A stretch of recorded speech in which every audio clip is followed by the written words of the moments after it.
لقد صدق الله رسوله الرؤيا بالحق لتدخلن المسجد الحرام إن شاء الله آمنين محلقين رؤوسكم ومقصرين لا تخافون فعلم ما لم تعلموا فجعل من دون ذلك فتحا قريبا هو الذي أرسل رسوله بالهدى ودين الحق ليظهره على الدين كله وكفى بالله شهيدا صدق الله العظيم۔ تلاوت میں مجھ سے غلطی ہو گئی، میں نے آخری رکوع کی جو پہلی آیت تھی وہ بھی تلاوت کی ہے، لیکن اصل میں ہمارا اس وقت کا مطالعہ جو ہے وہ اس آخری رکوع کی دوسری آیت سے اور اس کے بعد پھر تیسری آیت بھی اس میں شامل ہوگی۔ مجھے ابھی ایک احساس ہوا تھا کہ پچھلی 4 تراویح میں ہم نے قرآن مجید کی کل 20 آیات پڑھی ہیں، اور حقیقت یہ ہے کہ کل پیغام قرآن مجید کا ان 20 آیات میں بھی سامنے آ گیا۔ یہ پھر وہی بات ہے، متشابہن مثانیہ، صرف یہ ہے کہ الفاظ بدل رہے ہیں، اسلوب بدل رہے ہیں، انداز بدل رہے ہیں، ترتیب بدل رہی ہے، بات تو وہی ہے۔ اسی کو جس کو کہ کل ہم نے پورے 20 رکعتوں میں جو کچھ پڑھا تھا اس کا خلاصہ آج پھر ہمارے سامنے ان 20 آیات میں آ چکا ہے۔ یہی مضمون آگے بھی آئے گا۔ اب یہ سورہ فتح کی جو آخری 2 آیات ہیں، ان میں سے پہلی آیت جس کا جزو اعظم وہ ہے جو قرآن مجید میں 3 مرتبہ آیا ہے بغیر کسی شوشے کے فرق کے، هو الذی ارسل رسولہ بالہدی ودین الحق لیظہرہ علی الدین کلہ، سورہ توبہ کی آیت نمبر 33، سورہ فتح کی آیت نمبر 28، پھر سورہ صف میں آئے گی۔ اگر وہاں تک پہنچ گئے تو آج ہمیں پھر دوبارہ اس آیت کو پڑھنا ہے۔ فرق صرف یہ ہے کہ سورہ توبہ میں اور سورہ صف میں یہ آیت ختم ہوتی ہے وَلَوْ كَرِهَ الْكَافِرُونَ پر، اور یہاں وَكَفَى بِاللَّهِ شَهِيدًا۔ اصل جو مضمون ہے وہی ہے اللہ جس نے بھیجا اپنے رسول کو صلی اللہ علیہ وسلم بالہدی ودین الحق، 2 چیزیں دے کر، ایک الہدی، یہ قرآن مجید ہدی للناس، الہدی، the guidance, the final and complete guidance, بقول علامہ اقبال، نوع انسان را پیام آخرین حامل او رحمت للعالمین۔ اور دوسری چیز کیا دے کر بھیجا؟ ودین الحق، سچا دین۔ دین کہتے ہیں نظام کو، جیسے سورہ یوسف میں آیا دین الملک، بادشاہ کا نظام جو قائم تھا مصر میں، جبکہ حضرت یوسف علیہ السلام وہاں پر ایک بہت بڑے عہدے پر فائز تھے، تو ایک نظام تھا، حاکمیت بادشاہ کی تھی، سارا نظام اس کے تحت تھا۔ وہ نظام جس میں حاکمیت مطلقہ اللہ کی ہو، سارا نظام اس کے تابع ہو جائے، وہ اللہ کا دین ہے، دین حق ہے، اور اللہ کی کسی سے رشتہ داری نہیں، کسی کے ساتھ اس کی جانبداری کا معاملہ نہیں، وہ سب کے لیے منصف ہے، وہ سب کے لیے انصاف فرمانے والا ہے۔ اس نے وہ نظام دیا ہے جس میں عورتوں کے لیے ان کے حقوق ہیں، مردوں کے لیے ان کے حقوق ہیں، عورتوں کے لیے ان کی اپنی ذمہ داریاں ہیں، مردوں کے لیے ان کی اپنی ذمہ داریاں ہیں۔ ایک نہایت خوبصورت توازن ہے ذمہ داریوں اور حقوق اور فرائض کا۔ دوسری طرف وہی ہے جس نے وہ نظام دیا ہے کہ لا یکون دولۃ بین الاغنیاء منکم، جس میں دولت جو ہے صرف امراء کے مابین گردش کرتی نہیں رہ جاتی، وہ نظام دیا ہے۔ ایک بڑے پیمانے پر گردش دولت کا نظام ہو کہ چکی اس طرح پیسے کہ سب کو مل رہا ہو، یہ نہ ہو کہ اس میں سے پسنے والا آٹا کسی خاص طبقے ہی کو مل رہا ہو اور ایک طبقہ وہ ہے کہ جو محروم رہ گیا ہو، یہ چکی اس طور سے پیسے۔ پھر وہ نظام جس میں سب برابر ہے اور سید القوم خادمہم بن جاتا ہے، وہ ان کا بادشاہ نہیں ہوتا، اس کے محل نہیں ہوتے، اس کے لیے خدم و حشم نہیں ہوتے، وہ انہی میں کا ایک فرد ہوتا ہے، وہ اسی سطح پر زندگی گزارتا ہے۔ وہ نظام دیا، اور یہ کہانیاں نہیں ہیں، یہ حقائق ہیں، یہ واقعات ہیں، پوری دنیا تسلیم کرتی ہے۔ یہ اگر کوئی 8-10 ہزار سال پرانی بات ہوتی تو ہم کہتے ہیں یہ کہانیاں ہیں، لیکن یہ تو کل 1400 برس پرانی بات ہے۔ یہ تو تاریخ کے نصف النہار کا دور ہے جس وقت کہ یہ حقائق دنیا کے سامنے آئے ہیں۔ تو یہ نظام دیا ہے دین حق، اور کس لیے بھیجا اپنے رسول کو؟ لیظہرہ علی الدین کلہ، تاکہ غالب کرے اسے کل کے کل دین پر، پورے نظام پر۔ نظام کا تفرقہ نہیں ہونا چاہیے کہ نظام کے ایک حصے پر تو اللہ کی بالادستی اور بالا تری، کلمت اللہ کا غلبہ، اور ایک حصے کے اوپر کسی اور کا۔ یہ ہے دین کا تفرقہ، یہ ہے نظام کا تفرقہ، تو اس پورے کے پورے نظام کے اوپر اللہ کے دین کی بالا دستی، بالا تری، کلمۃ اللہ ہی العلیٰ، وہی ہو جائے اونچا، اس کے لیے بھیجا ہے۔ وَكَفَى بِاللَّهِ شَهِيدًا، اور کافی ہے اللہ بطور گواہ، میرے نزدیک یہاں گواہ کے بجائے بطور مددگار، اس لیے کہ یہ لفظ اس معنی میں بھی آتا ہے۔ چنانچہ سورہ بقرہ کے 30 رکوع میں جب چیلنج کیا گیا کہ اگر تمہیں شک ہے اس قرآن کے بارے میں جو محمد پیش کر رہے ہیں، ان کنتم فی ریب مما نزلنا علی عبدنا فاتوا بسورۃ من مثلہ وادعوا شہداءکم من دون اللہ، اللہ کے سوا اپنے سارے مددگاروں کو بلا لو، تو یہاں لفظ مددگار کافی، اللہ کوئی ساتھ دے گا تو دے اپنے لیے، نہیں دے گا تو اپنی محرومی ہے اس کے، اللہ تعالیٰ کافی ہے، یہ ہو کر رہے گا، اللہ کی تائید سے ہوگا، اللہ کی مدد سے ہوگا۔ امتحان کے اندر جو ہے مبتلا ہو گئے ہیں لوگ، کوئی وہ لوگ ہیں جو پیش قدمی کر رہے ہیں، لبیک کہہ رہے ہیں، قبول کر رہے ہیں اور قربانیاں دے رہے ہیں، کچھ وہ ہیں جو رہ گئے ہیں، کھڑے رہ گئے ہیں، تماشا دیکھ رہے ہیں، کچھ لوگ منتظر ہیں کہ تیل دیکھو تیل کی دھار دیکھو، ابھی دیکھو اونٹ کس کروٹ بیٹھتا ہے، پھر ہم طے کریں گے کس کا ساتھ دینا ہے۔ یہ متربصین ہیں، مترددین ہیں، یہ منافقین ہیں، لیکن یہ ہے کہ جن لوگوں نے اس میں پیش قدمی کی، آگے بڑھے، وہ حزب اللہ بن گئے۔ اب اس حزب اللہ کی آگے تعریف آ رہی ہے، محمد الرسول اللہ والذین معہ اشداء علی الکفار رحماء بینہم۔ اس کی دو ترکیبیں ہو سکتی ہیں، ایک تو یہ کہ محمد الرسول اللہ کو مکمل جملہ مانا جائے، محمد اللہ کے رسول ہیں، یہاں فل سٹاپ ہو جائے گا، والذین معہ اب یہ مبتدا ہوگا اور وہ جو ان کے ساتھ ہیں اس کی خبر ہوگی، اشداء علی الکفار رحماء بینہم، وہ کفار کے حق میں بہت سخت ہیں اور آپس میں بہت مہربان ہیں۔ یا یہ کہ اس کو شامل کیجئے، اللہ کے رسول محمد اور جو ان کے ساتھ ہیں ان سب کی شان یہ ہے کہ وہ اہل ایمان کے حق میں بہت نرم اور کفار کے حق میں بہت سخت ہے۔ گویا کہ مبتدا ہوگا محمد الرسول اللہ والذین معہ، یہاں تک ایک ہی مبتدا ہے، محمد موصوف اور رسول اللہ صفت، بہرحال دونوں سے فرق کوئی واقع نہیں ہوتا۔ اب یہاں گویا کہ کل جو ہم نے پڑھے تھے سورہ مائدہ میں جو اوصاف تھے، یحبہم ویحبونہ، اذلۃ علی المؤمنین اعزۃ علی الکافرین یجاہدون فی اللہ ولا یخافون لومۃ لائم، وہ تمام اوصاف اب یہاں آ رہے ہیں۔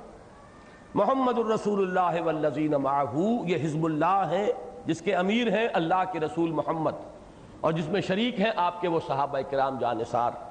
ان کی کیا اوصاف ہیں؟ اشداء علی الکفار رحماء بینہم، یہ بہت سخت ہیں دشمنوں پر، کفار پر، اور آپس میں بہت مہربان۔ تراہم رکعا سجدا یبتغون فضلا من اللہ ورضوانا، تم دیکھو گے ان کو یا دیکھتے ہو تم انہیں رکوع کرتے ہوئے، سجدہ کرتے ہوئے، اپنے رب کے فضل کی تلاش میں، اپنے رب کے فضل کے لیے وہ سعی و جہد کر رہے ہیں اس کے حصول کے لیے، اس کا مستحق بننے کے لیے، اور اس کی رضا کے متلاشی۔ نصب العین ان کا کیا ہے؟ اللہ کی رضا۔ سیماہم فی وجوہہم من اثر السجود، ان کی علامت ہے ان کے چہروں میں سجدوں کے آثار، سجدوں کے نشانات کہہ لیجئے، یا جو بھی ان کے آثار چہروں کے اندر پیدا ہو جاتے ہیں، چہرہ بتا دیتا ہے کون اللہ کا بندہ ہے اور کون فرعون ہے، کس کے دل میں خشیت الہی ہے، کون اللہ کے سامنے جھکنے والا ہے، جو حقیقی جھکاؤ ہے۔ ایک ہے کہ سجدوں پر سجدے اور رکعتوں کے ڈھیر، لیکن دل کے اندر جو ہے تکبر بھی ہے اور غرور بھی ہے، چاہے وہ علم کا ہے، چاہے تقویٰ کا ہے، چاہے کسی اور شے کا ہے، تو وہ سجدوں کے جو ہے سجدوں پہ سجدے اور رکعتوں کے ڈھیر تو ہو جائیں گے، لیکن ایک ہے وہ حقیقی سجدہ اور حقیقی رکوع، وہ جھکاؤ جو ہے اس کے آثار چہروں پر بھی آئیں گے۔ سیماہم فی وجوہہم من اثر السجود ذالک مثلہم فی التوراۃ، یہ ہے ان کی مثال جو تورات میں بیان ہوئی، ومثلہم فی الانجیل، اگر اس کو ساتھ جوڑ کر کیا جائے تو ترجمہ ہوگا یہی مثال تھی ان کی تورات میں، یہی مثال تھی ان کی انجیل میں۔ اگر علیحدہ کر دیا جائے تو یہ تو مثال تھی ان کی تورات میں، اور انجیل میں جو ان کی مثال تھی وہ یہ کہ کزرع اخرج شطأہ، جیسے کھیتی ہے جو نکالتی ہے اپنی سوئی، فآزرہ، آپ نے بیج ڈالا ہوا ہے، پھر یہ کہ کچھ پانی کا چھینٹا پڑ گیا ہے، اب اس کے بعد وہ چھوٹی چھوٹی سی بڑی ننھی سی وہ سوئیاں نکلتی ہیں، یہ ہے آغاز اس کھیتی کا۔ فآزرہ، پھر وہ اپنی کمر کو مضبوط کرتی ہے، فاستویٰ علی سوقہ، پھر اپنی نال پر کھڑی ہو جاتی ہے۔ اب وہ کھیتی لہلہا رہی ہے، کھڑی ہوئی ہے، اور ہوا کے جھونکے آ رہے ہیں ان میں لہرا رہی ہے. یعجب الزراع لیغیظ بہم الکفار، خوش آتی ہے، بڑی اچھی لگتی ہے کاشتکار کو. اب یہاں کاشتکار کون ہے؟ نوٹ کیجئے، کون ہے باغبان؟ وہ ہے محمد الرسول اللہ. یہ کھیتی ہے صحابہ کرام کی جو اپج رہی ہے، اب یہ بڑھ رہی ہے، پروان چڑھ رہی ہے. یہ آیات جو ہے مدنی صورت کے ہیں، وہ آیات جو ہم نے پہلے پڑھی ہیں وہ مکی صورتیں تھیں. آج کے ہمارے حصے میں مکی صورتوں کا تو اتنا ہی حصہ تھا جو ہم پڑھ چکے پہلی 4 رکعتوں میں، باقی سب یہ مدنی صورتیں ہیں. اب اس میں تو وہ کھیتی اپج رہی ہے، لہرا رہی ہے. اب تو یہ کہ صلح حدیبیہ ہو چکی ہے، اس وقت کے یہ کیفیات ہیں. تو اب سب سے زیادہ خوش کون ہوگا؟ وہ باغبان جس نے خون پسینہ ایک کیا تھا مکے میں، ایک ایک پودا لگایا تھا، اس کی پھر آبیاری کی تھی، اس کی تربیت کی تھی، اس کا تزکیہ کیا تھا، اس کو سنوارا تھا، بنایا تھا، اس کے اندر وہ اوصاف پیدا کیے تھے. جیسے کہ کسی باغبان کو اپنے باغ کا ایک ایک پودا جو ہے نہایت عزیز ہوتا ہے، اور پودا جب پھل دے رہا ہو تو سب سے زیادہ خوشی اسی کو ہوگی. یعجب الزراع لیغیظ بہم الکفار، تاکہ اس سے دل جلیں یا دل جلائے کفار کے، وہ کہ جو مخالف ہیں، معاند ہیں. ظاہر بات ہے یہ کھیتی اپجے گی تو ان کے دل جلیں گے. اور یہیں سے ایک نقطہ میں نکالتا ہوں جو یقیناً یہاں پر ایک مفہوم ہے جو مقدر ہے، کہ صحابہ کرام کی کھیتی سے جس کا دل جلتا ہو وہ مسلمان نہیں ہے، وہ کفار میں ہے. لاکھ وہ دعویٰ کرے اسلام کا، یہ ایک پیمانہ ہے. اگر تو محمد الرسول اللہ والذین معہ، ان سے محبت ہے، ان کے ساتھ عقیدت ہے، ان کی عظمت دلوں میں ہے، ان کے ساتھ ایک دلی محبت کا رشتہ ہے، تو آپ ان میں سے ہیں. ورنہ پھر آپ ان میں سے ہوں گے جن کے دل جل رہے تھے. آج بھی اگر صحابہ کرام کی طرف سے وہ اصل قوت حضور کی جو دست و بازو بنے، اعوان و انصار بنے محمد الرسول اللہ کے، ظاہر بات ہے وہ 3-4 آدمی نہیں ہو سکتے. 3-4 آدمی تو موسیٰ کے پاس بھی موجود تھے، پھر کیوں وہ جنگ نہ ہوئی؟ کیوں دین کا غلبہ نہ ہوا؟ اس لیے کہ کثیر تعداد میں لوگ درکار ہیں دین کے غلبے کے لیے. 2-4 آدمیوں کی بات نہیں، وہاں تو 2 رسول تھے، موسیٰ بھی اور ہارون بھی، اور کم سے کم 2 افراد تو اور موجود تھے. قرآن مجید کی شہادت ہے جنہوں نے لوگوں کو سمجھانے کی کوشش کی کہ وہ اللہ کا حکم مانو، رسول کا حکم مانو، اور جان ہتھیلی پر رکھو، میدان میں آ جاؤ. قوم نے انکار کر دیا تو معاملہ وہی رک گیا. لہذا یہ نقطہ بہت اہم ہے. یعجب الزراع لیغیظ بہم الکفار، وعد اللہ الذین آمنوا وعملوا الصالحات منہم مغفرۃ واجرا عظیما. اللہ نے وعدہ کیا ہے پختہ ان لوگوں سے جو ایمان لائے ہیں، جنہوں نے نیک عمل کیے، کہ اللہ تعالیٰ ان کے لیے مغفرت اور اجر عظیم دونوں کا وعدہ کر رہا ہے. اللہ تعالیٰ ہمیں بھی ان کے نقش قدم پر چلنے کی توفیق عطا فرمائے. سورۃ الحجرات کی 2 آیات نکال لیں، 14 اور 15. یہاں وہ جہاد کی اہمیت اور حقیقت جو ہمارے دین میں ہے وہ کھل کر آ جائے گی. اس لیے کہ یہ جو حزب اللہ جس کے اوصاف وہاں ہم نے پڑھ لیے، یہ حزب اللہ جو ہے، میں پھر عرض کروں گا کہ وہ بھکشوؤں کی جماعت نہیں تھی، وہ تو مجاہدین کی جماعت تھی. یہ تو اوصاف ہیں ان کے ذاتی جو بیان کر دیے گئے. باقی تو کشمکش، جد و جہد، محنت، ایثار، قربانی، جو کل ہم نے سورہ آل عمران کی آیت کے اندر جو نقشہ دیکھا تھا، فالذین ہاجروا واخرجوا من دیارہم واوذوا فی سبیلی وقاتلوا وقتلوا، یہ نقشہ درکار ہے. اس کے بغیر تو دین غالب نہیں ہوگا. لیظہرہ علی الدین کلہ کے لیے تو جان اور مال کی بازیاں لگانی ہوگی. لہذا یہاں پر اب پانی کا پانی، دودھ کا دودھ علیحدہ کیا گیا کہ لوگوں جان لو، ایک ہے اسلام، ایک ہے ایمان. عام حالات میں یہ دونوں چیزیں ایک ہی سمجھی جاتی ہیں، مترادف معنی. جیسا کہ انگریزی میں کہتے ہیں کہ call the rose by any name it will smell as sweet. گلاب کا نام ہے، گلاب کا پودا، نام کچھ بھی رکھ لیں آپ، اس کی خوشبو تو وہی رہے گی. ایک شخص جو دل میں ایمان رکھتا ہے، عمل میں اللہ کی فرما برداری بھی ہے اور اللہ کے لیے تن من دھن کا لگا دینا بھی ہے، اسے مسلم کہہ لو، مومن کہہ لو، کیا فرق پڑتا ہے. لیکن ایک بات ہے کہ علیحدہ علیحدہ سمجھ لو، یہ 2 کیٹیگریز جدا ہیں. ایک شخص وہ ہے جو کہتا ہے اشہد ان لا الہ الا اللہ واشہد ان محمد رسول اللہ. ہم مسلمان تو اسے اسی وقت مان لیں گے، بشرطے کہ ہمیں کچھ اور معلوم نہ ہو. اگر یہ معلوم ہو کہ یہ شخص رسول کو تو مان رہا ہے لیکن رسول کی ختم نبوت کو نہیں مان رہا، تو ہم مسلمان نہیں مانیں گے. اگر یہ معلوم ہو جائے کہ یہ شخص اللہ کو تو مانتا ہے لیکن اللہ کے علی کل شیء قدیر ہونے کو نہیں مانتا تو بھی مسلمان نہیں مانیں گے. اللہ کی صفات اور رسالت کے ساتھ جو بھی متضمنات ہیں وہ ماننے پڑیں گے. اور اگر یہ معلوم ہو کہ بدبخت وہ یہ کہے کہ میں نے تو اللہ کو مانا تھا، رسول کو مانا تھا، میں نے آخرت کو کب مانا تھا، تو جب معلوم ہوگا کہ آخرت کا منکر ہے کافر ہو جائے گا. لیکن کچھ اور معلوم نہیں، ہمیں کچھ اور معلوم نہیں. عین حالت جنگ میں ایک شخص جو ہے جو کلمہ پڑھ دیتا اشہد ان لا الہ الا اللہ واشہد ان محمد رسول اللہ، he will have to be accepted as a Muslim. اسے ساری پروٹیکشن جو اسلام کی ہے وہ حاصل ہو جائے گی. تو ایک اسلام ہے لیکن ایک ہے ایمان. آخرت میں فیصلے ایمان کے بل پر ہوں گے. تو لوگوں اگر کوالیفائی کرنا چاہتے ہیں اس لفظ ایمان کے لیے کہ اللہ مانے کہ ہاں یہ میرا بندہ مومن ہے، تو اس کی کیا شرائط ہے اس کو سمجھ لو. تو یہ دو آیتیں اس مضمون پر قرآن مجید کا ذروۂ سنام ہے. ظاہر بات ہے جب میں سلیکشن کر رہا ہوں تو میں نے تو جو اہم ترین آیات ہیں انہی کا سلیکشن کیا ہے. فرمایا قالت الاعراب آمنا، یہ بدو کہتے ہیں ہم ایمان لے آئے. یہ بدو میں نے کہا ہے، یہاں الاعراب میں جو الف لام ہے یہ معہود ذہنی کا ماننا پڑے گا، تمام نہیں. سورہ توبہ میں ہے بدوؤں میں بڑے صاحب ایمان لوگ بھی موجود تھے، مومن صادق بھی تھے، لیکن خاص طور پر فتح کے بعد جو کیفیت ہوئی ہے یدخلون فی دین اللہ افواجا، جب وہ نقشہ پیدا ہوا ہے تو پھر جو صورت پیدا ہوئی ہے ان میں بہت بڑی تعداد ایسے لوگوں کی تھی کہ ایمان ابھی دل میں نہیں اترا لیکن انہوں نے سبمیشن اختیار کر لی، سرنڈر کر دیا، اطاعت قبول کر لی، مسلمان ہو گئے. تو یہ بدو کہتے ہیں ہم ایمان لے آئے. قل لم تؤمنوا، کہہ دیجئے تم ہرگز ایمان نہیں لائے ہو. یہ لام میم کے ساتھ لم کے ساتھ جو نفی کی جاتی ہے اس میں زیادہ تاکید ہوتی ہے.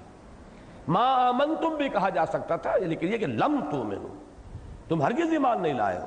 ولکن قولوا اسلمنا، بلکہ یوں کہو کہ ہم اسلام لے آئے ہیں. یا لفظی ترجمہ ہوگا ہم نے اطاعت قبول کر لی ہے. We have surrendered, we have given up resistance.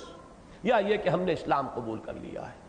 وَلَمَّا يَدْخُلِ الْإِيمَانُ فِي قُلُوبِكُمْ، اور تاحال ایمان تمہارے دلوں میں داخل نہیں ہوا ہے. ایمان تو تبھی ہوگا جب دل میں داخل ہو جائے.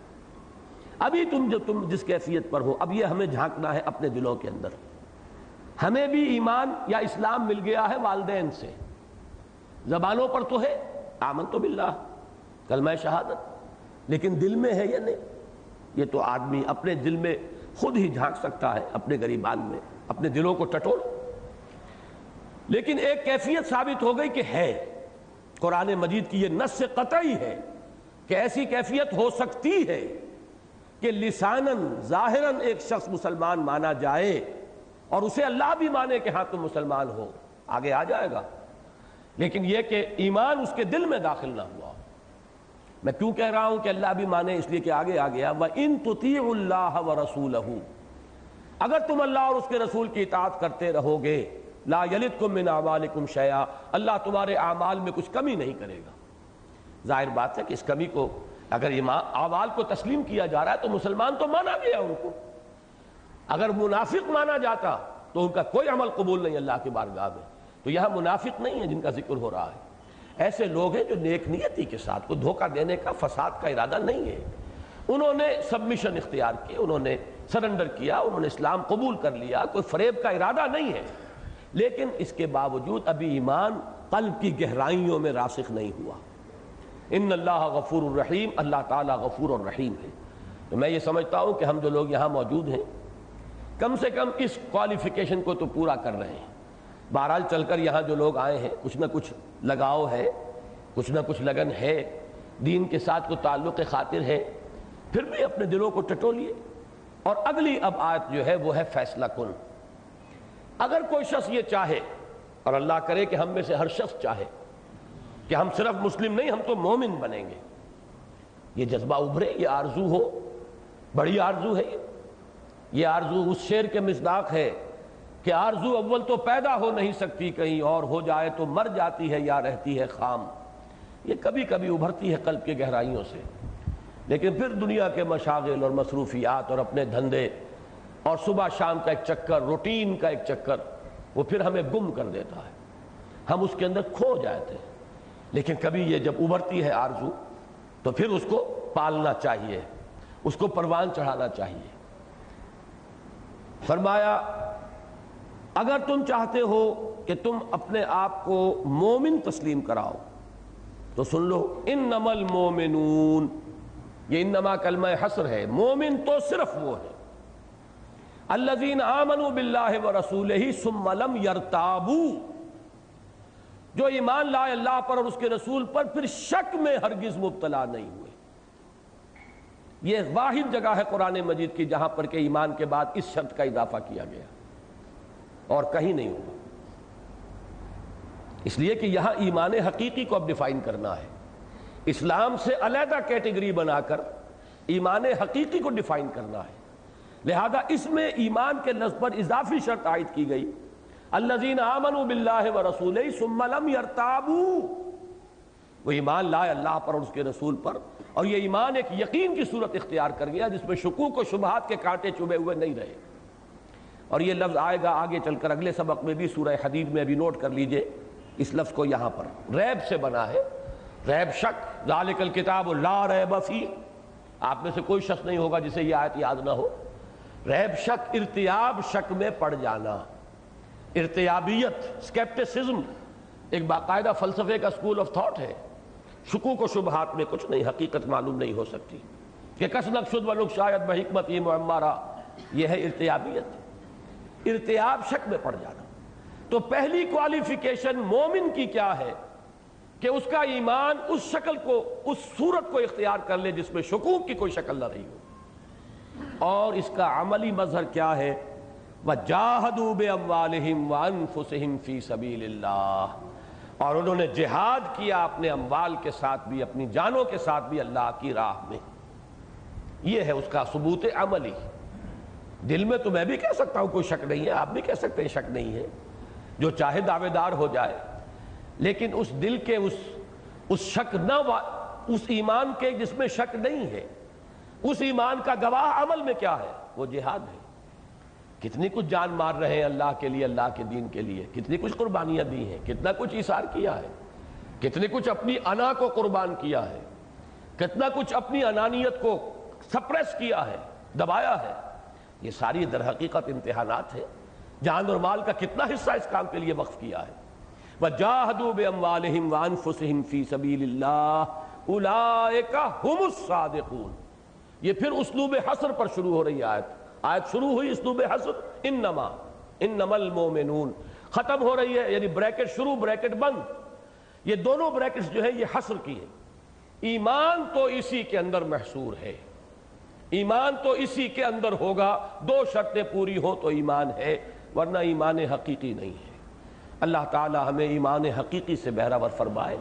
اللہم حبب الینا الایمان وزینہ فی قلوبنا وکرہ الینا الکفر والفسوق والعصیان۔ اب چلیے 27ویں پارے کے آخر میں سورہ حدید،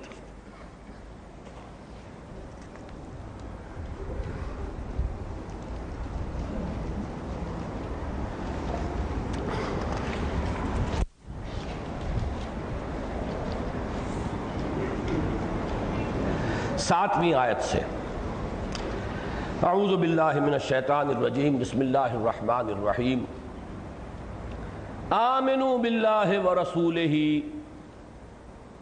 ایمان لاؤ اللہ پر اور اس کے رسول پر، وَأَنفِقُوا مِمَّا جَعَلَكُمْ مُسْتَخْلَفِينَ فِيهِ، اور خرچ کر دو اس سب میں سے جس میں اللہ نے تمہیں اختیار عطا فرمایا ہے، اصل میں تو لفظ ہونا چاہیے خلافت عطا فرمائی ہے، جس میں اللہ نے تمہیں خلیفہ بنا دیا ہے۔ یہاں پر لفظ انفاق کو پہچان لیجئے۔ اب یہ در حقیقت اس آیہ مبارکہ میں جہاد کے قائم مقام ہو کر آیا ہے۔ جہاد کے معنی کیا ہے؟ کشمکش، کشاکش، جد و جہد، محنت، اور اس میں جان بھی کھپانا، مال بھی کھپانا۔ انفاق کسے کہتے ہیں؟ خرچ کرنے کو، کھپا دینے کو، صرف کر دینے کو۔ نفق الفرس، گھوڑا مر گیا، مر کھپ گیا بھی ہم کہتے ہیں، اور نفقت الدراہم، پیسے ختم ہو گئے۔ انفاق ختم کر دینا، لگا دینا، صرف کر دینا۔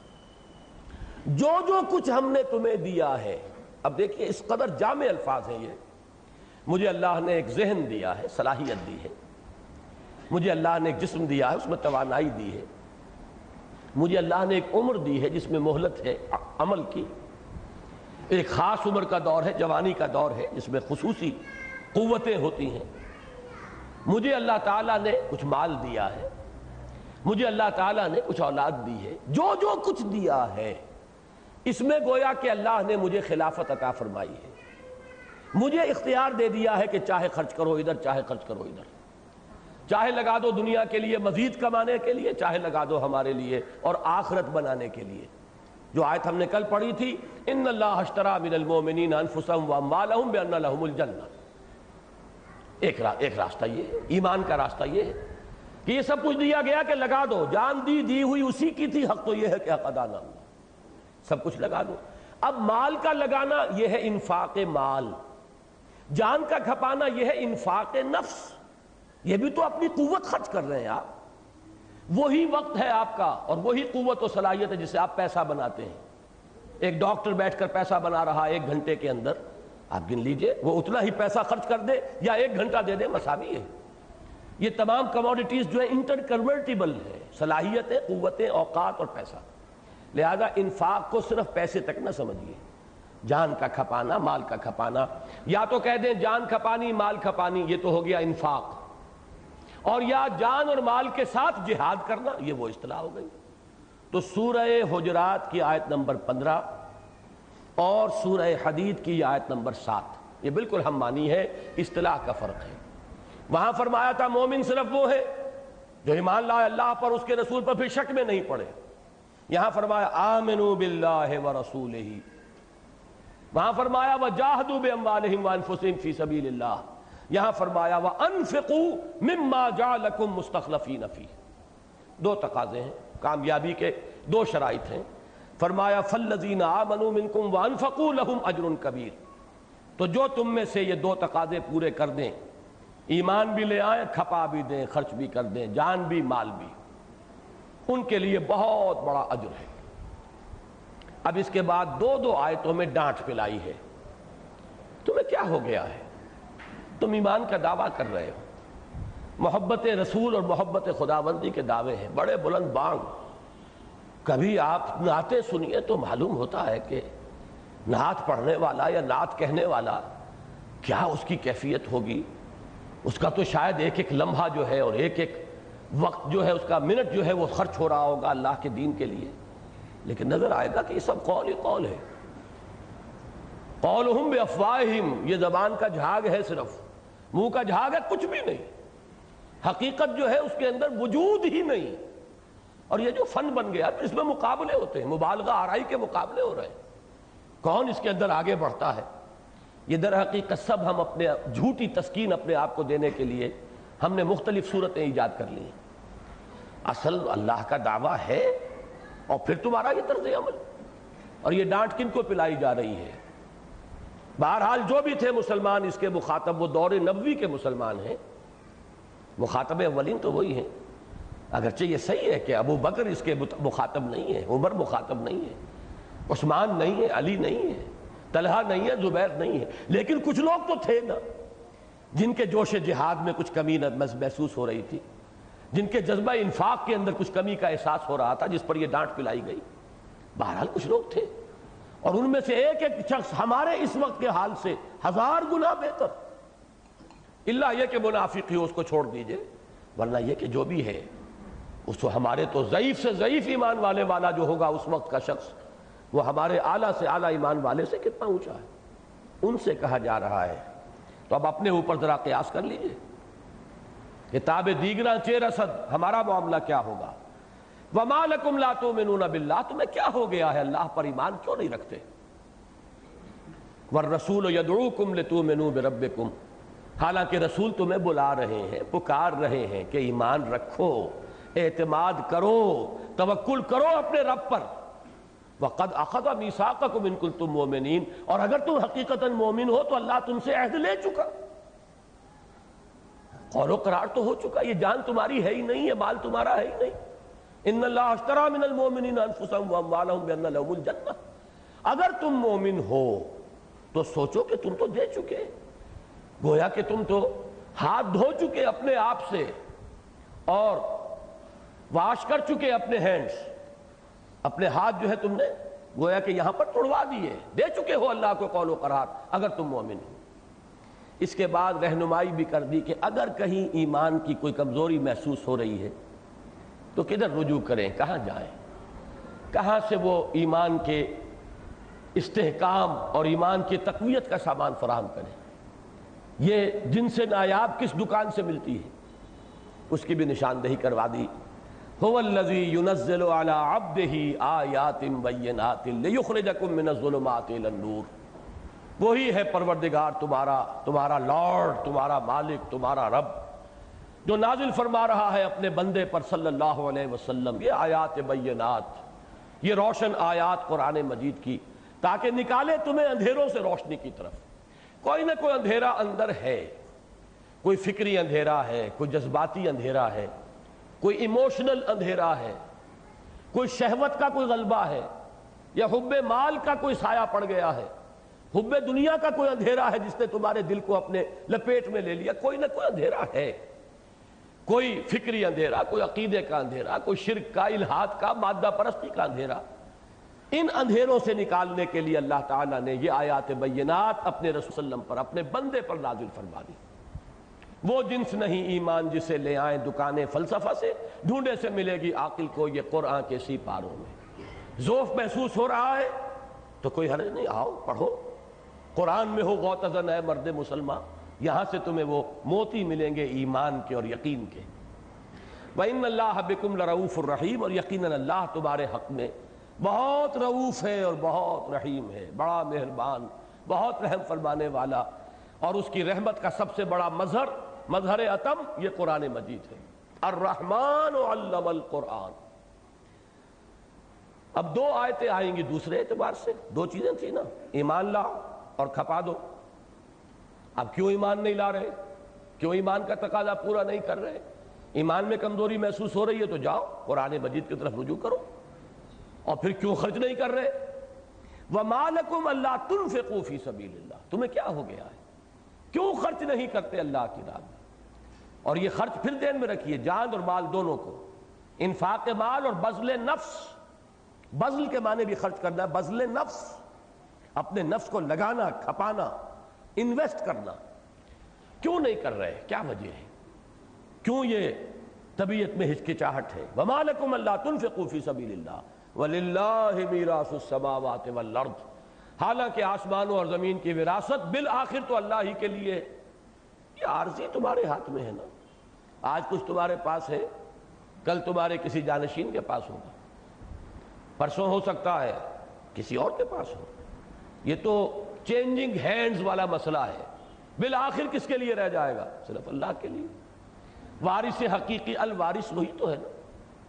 تو فرمایا للہ میراث السماوات والارض لا یستوی منکم، اب اس میں خاص اشارہ کر دیا، اگر حالات نامساعد ہے، اگر غلبہ ہے باطل کا، جان اور مال کے لیے بڑے اندیشے ہیں، تو یہ تو تمہارے لیے، یہ تو گویا کہ یہ تو چلتی ہے تمہیں اونچا اڑانے کے لیے۔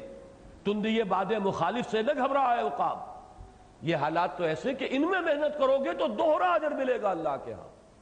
آسان حالات ہوں، مساعد حالات ہوں، موافق حالات ہوں تو تمہاری اس محنت کی قیمت کم رہ جائے گی۔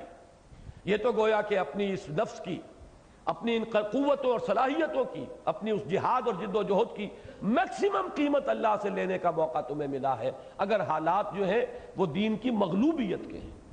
دین غالب ہو جائے پھر بھی اس کے لیے جو بھی کوئی نیک کام کرے گا اللہ جو ہے اس کا حق نہیں مارے گا، لیکن پھر وہ قدر و قیمت تو نہیں رہے گی۔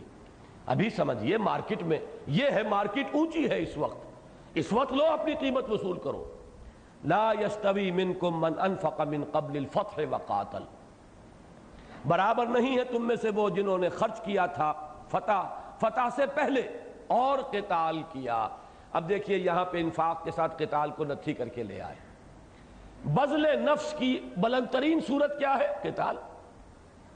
ایک تو یہ کہ آپ اپنی صلاحیت، توانائی، قوتیں لگا رہے ہیں، ایک یہ کہ سموچی جان ایک ہی وقت میں دے کر فارغ ہوئے، چھٹی ہوئی، سرخرو ہوئے، یہ قتال ہے۔ تو لا یستوی منکم، تم میں سے وہ برابر نہیں ہے جنہوں نے کہ فتح سے پہلے انفاق کیا تھا اور قتال کیا تھا، اولئک اعظم درجۃ من الذین انفقوا من بعد وقاتلوا، وہ بہت بلند ہیں، بہت بلند مرتبت ہیں درجے میں ان لوگوں سے جنہوں نے قتال کیا اور انفاق کیا بعد میں۔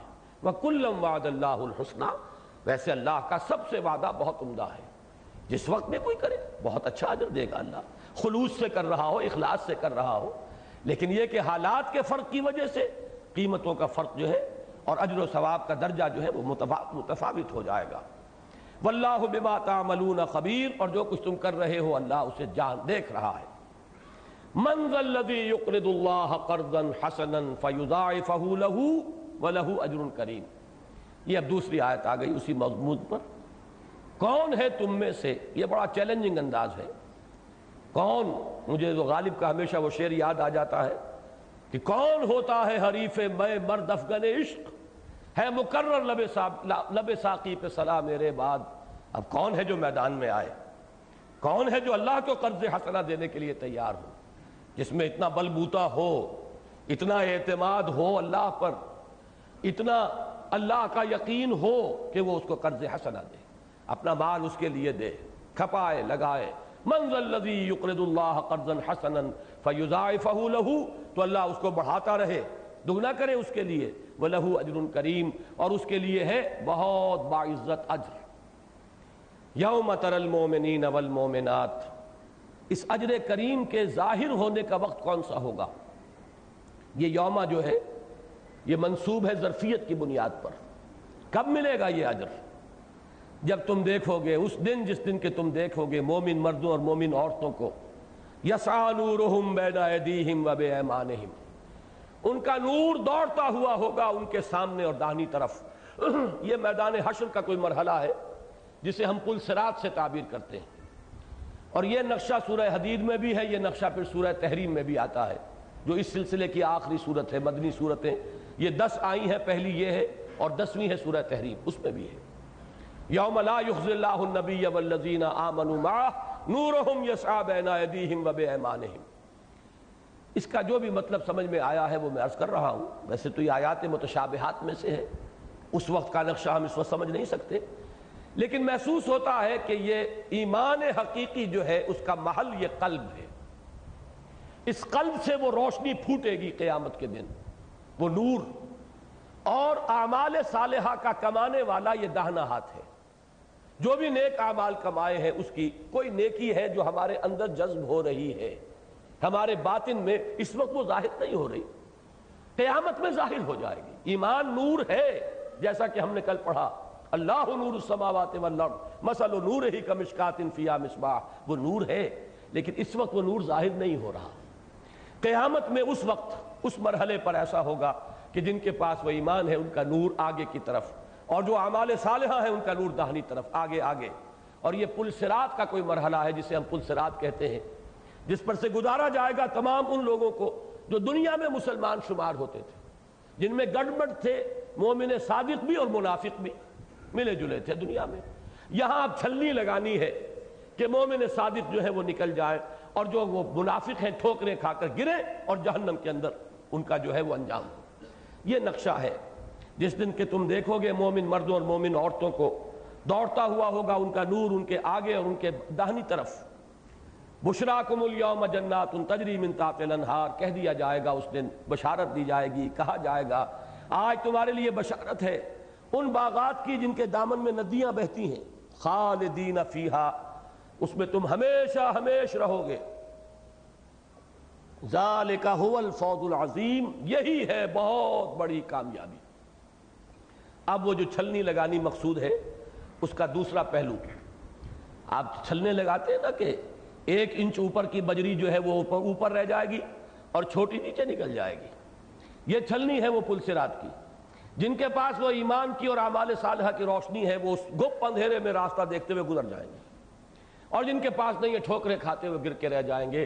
البتہ پکاریں گے ذرا اپنے ان مسلمان اہل ایمان ساتھیوں کو جو دنیا میں تو ساتھ ہی تھے۔ یوم یقول المنافقون والمنافقات للذین آمنوا انظرونا نقتبس من نورکم، جس دن کے کہیں گے منافق مرد اور منافق عورتیں اہل ایمان سے، ذرا مہلت دو، ذرا رکو، ہم بھی تمہاری روشنی سے استفادہ کر لیں۔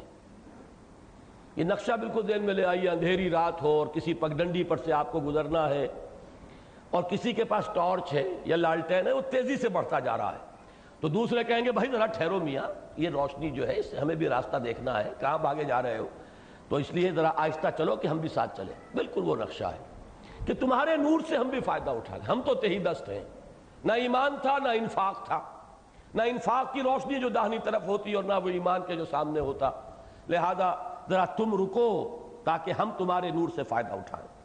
نقتبس من نورکم قیل ارجعوا وراءکم فالتمسوا نورا، کہہ دیا جائے گا لوٹ جاؤ پیچھے کی طرف، پیچھے سے مراد دنیا، اور تلاش کرو نور، یعنی اگر ممکن ہے، اس لیے کہ یہ نور ایمان وہاں کمایا گیا ہے، تحصیل ایمان دنیا میں کی گئی تھی، یہاں نہیں، یہ نور وہاں کسب کیا گیا تھا، انفاق وہاں کیا گیا تھا، وہاں سے نور ملا ہے۔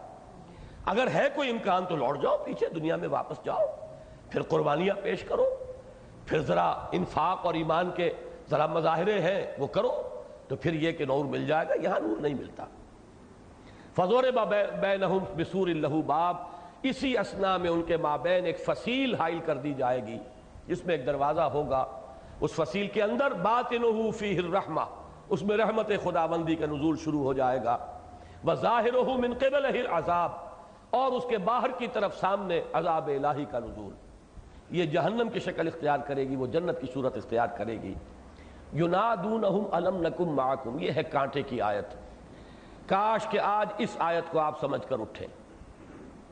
نفاق درجہ بدرجہ کیسے بڑھتا ہے اور ایمان پر کیسے اس کا ڈاکہ پڑتا ہے، اس کو یہاں سمجھ لیجئے۔ ینادونہم الم نکم معکم، وہ پکار کر کہیں گے کیا ہم تمہارے ساتھ نہ تھے؟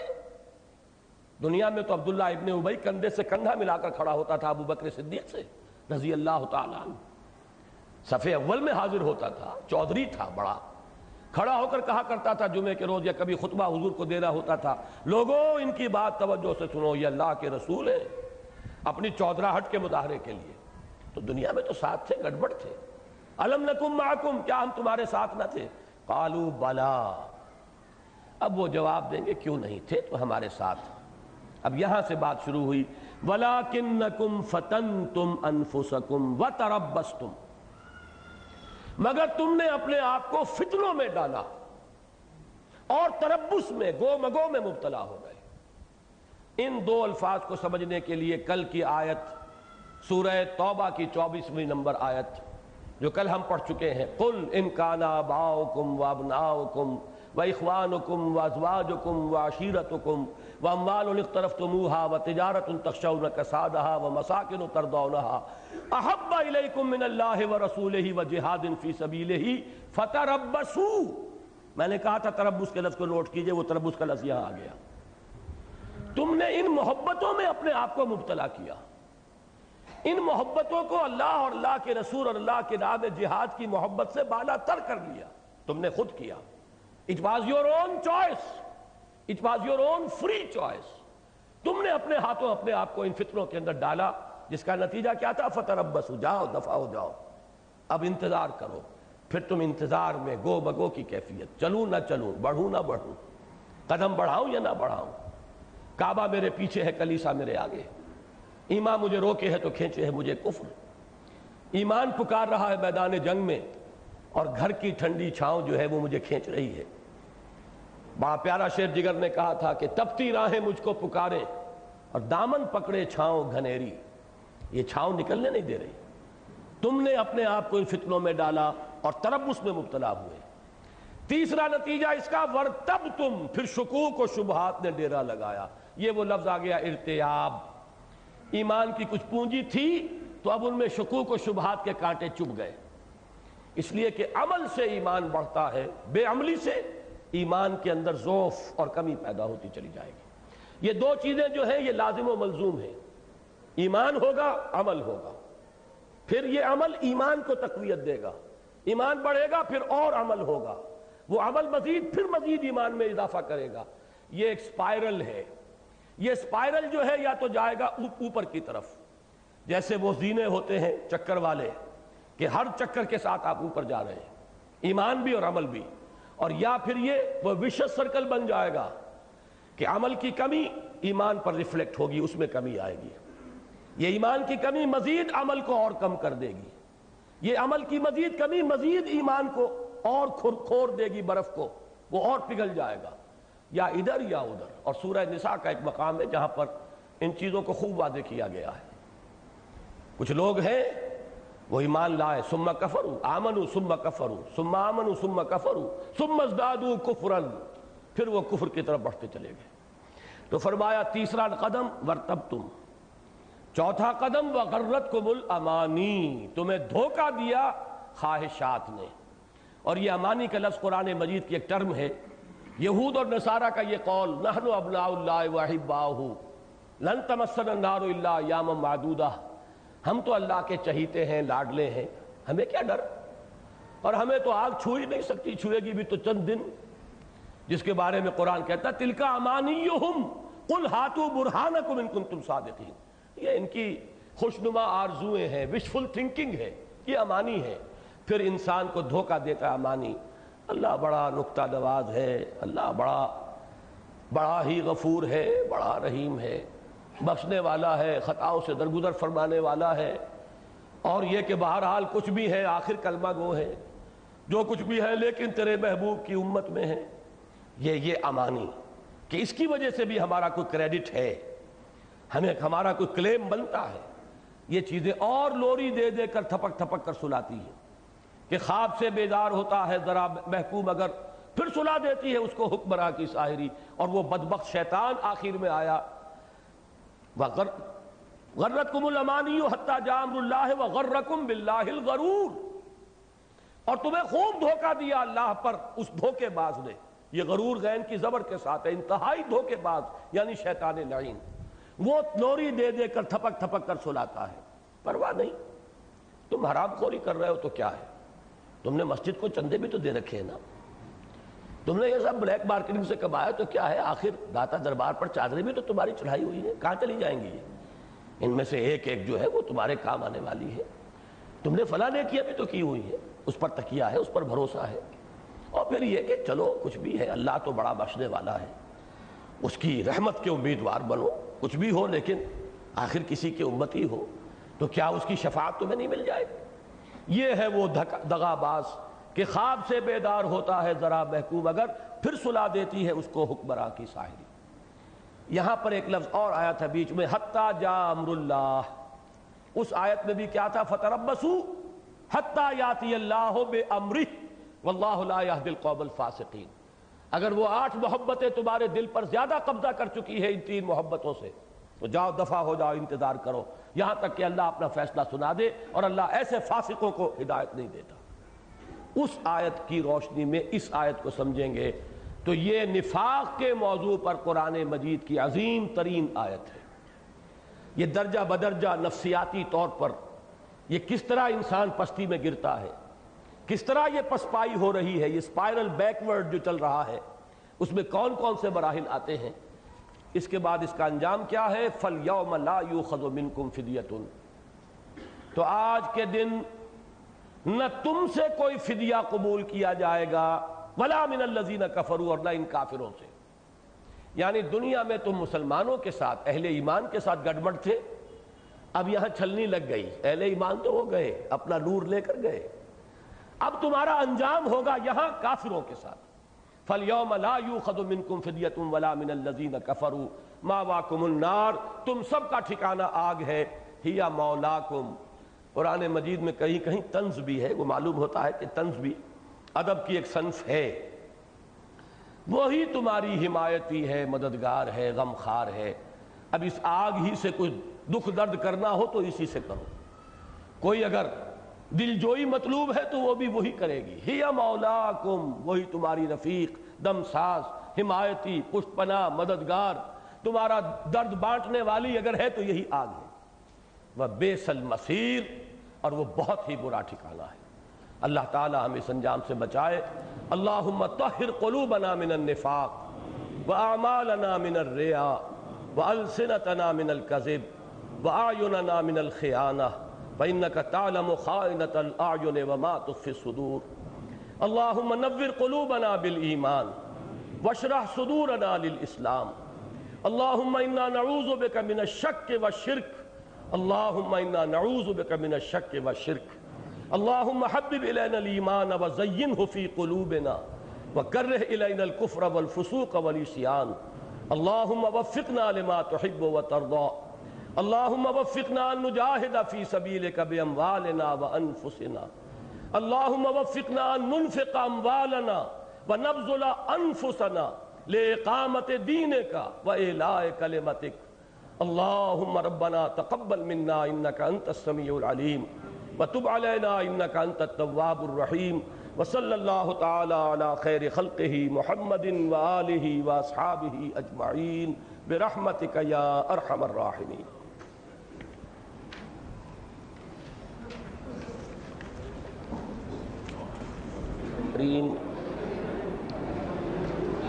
اب آئندہ 4 رکعتوں میں انشاءاللہ پہلی رکعت میں سورہ حدید ہی کی 3 آیات ہم پڑھیں گے، آیات نمبر 22، 23، 24 اور 25، گویا کہ 5 آیات، اور اس کے بعد بقیہ 3 رکعتوں میں پوری سورہ صف انشاءاللہ العزیز۔ تو پہلے سورہ حدید کی یہ 27ویں پارے کی آخری صورت ہے، اسی کی 9 آیات ہم پہلے پڑھ چکے ہیں، اب اسی کی 22ویں آیت ہے۔ اعوذ باللہ من الشیطان الرجیم، بسم اللہ الرحمن الرحیم۔ ما اصاب من مصیبت فی الارض ولا فی انفسکم الا فی کتاب من قبل ان نبرأها ان ذلک علی اللہ یسیر لِكَيْ لَا تَعْصَوْا عَلَى مَا فَاتَكُمْ وَلَا تَفْرَحُوا بِمَا آتَاكُمْ وَاللَّهُ لَا يُحِبُّ كُلَّ مُخْتَالٍ فَخُورٍ الَّذِينَ يَبْخَلُونَ وَيَأْمُرُونَ النَّاسَ بِالْبُخْلِ وَمَنْ يَتَوَلَّ فَإِنَّ اللَّهَ هُوَ الْغَنِيُّ الْحَمِيدُ لَقَدْ أَرْسَلْنَا رُسُلَنَا بِالْبَيِّنَاتِ وَأَنزَلْنَا مَعَهُمُ الْكِتَابَ وَالْمِيزَانَ لِيَقُومَ النَّاسُ بِالْقِسْطِ وَأَنزَلْنَا الْحَدِيدَ فِيهِ بَأْسٌ شَدِيدٌ وَمَنَافِعُ لِلنَّاسِ وَلِيَعْلَمَ اللَّهُ مَن يَنصُرُهُ وَرُسُلَهُ بِالْغَيْبِ إِنَّ اللَّهَ قَوِيٌّ عَزِيزٌ صدق اللہ العظیم۔ ہماری اب تک کی جو گفتگو چلی آ رہی ہے، جو سورہ حجرات کی آیت نمبر 15 کے حوالے سے 2 تقاضے، ایمان لاؤ جیسا کہ ایمان لانے کا حق ہے، جس میں شکوک و شبہات کے کانٹے چبھے ہوئے نہ ہوں۔ نمبر 2، جہاد کرو، اللہ کی راہ میں کھپاؤ اس میں اپنی جانیں بھی اور اپنے مال بھی۔ جو لوگ یہ 2 شرطیں پوری کریں وہی حقیقتاً مومن ہیں، وہی حقیقتاً سچے ہیں۔ اولئک ھم الصادقون۔ سورہ حدید کے ابتدا میں آیا وہی 2 تقاضے، آمنوا باللہ ورسولہ وانفقوا مما جعلکم مستخلفین فیہ فالذین آمنوا منکم وانفقوا لہم اجر کبیر۔ اب یہ جو 4 آیات ہیں، ان میں سے پہلی 3 آیات میں تو انہی جو انفاق مال اور بذل نفس کے راستے کی جو رکاوٹیں ہیں، جو خطرات ہیں، جو خدشات ہیں، ان کی طرف اشارہ کیا گیا، ان کی حقیقت کھول کر دکھا دی گئی کہ ان سے خائف نہ ہو، یہ صرف تمہاری آزمائش کے لیے ہے۔ اور آخری آیت جو ہے تیسرے رکوع کی آخری، وہ کلائمیکس ہے اس پوری بحث کا، اور قرآن مجید کی سب سے زیادہ انقلابی آیت ہے۔ انقلاب کے موضوع پر یہ قرآن مجید کا ذروہ سنام ہے، چوٹی ہے۔ اس میں ہدف معین کیا گیا۔ ہدف کیا ہے؟ یہ انفاق مال اور بذل نفس کس مقصد کے لیے کرنا ہے؟ یہ جہاد بالمال بالنفس کس مقصد کے لیے درکار ہے؟ آخری منزل اس کی کیا ہے؟ اس کے ذرائع درمیانی تو ہوں گے، دعوت ہے، تبلیغ ہے، تنظیم ہے، تربیت ہے، تزکیہ ہے، لیکن یہ سب کس لیے؟ اس کی تعیین، اس ہدف، دنیا کے اندر اس جد و جہد کا جو ہدف ہے، اس کی تعیین اس آیہ مبارکہ سے ہوگی۔ دیکھیے، سب سے پہلے انسان ڈرتا ہے کوئی جسمانی تکالیف، کوئی جسمانی اذیتیں جو اس راہ میں آتی ہیں، کوئی جان و مال کا نقصان جو آدمی کو جھیلنا پڑتا ہے، جس کو کہ ہم نے کل آیت البر میں پڑھا تھا، وَالصَّابِرِينَ فِي الْبَأْسَاءِ وَالضَّرَّاءِ وَحِينَ الْبَأْسِ۔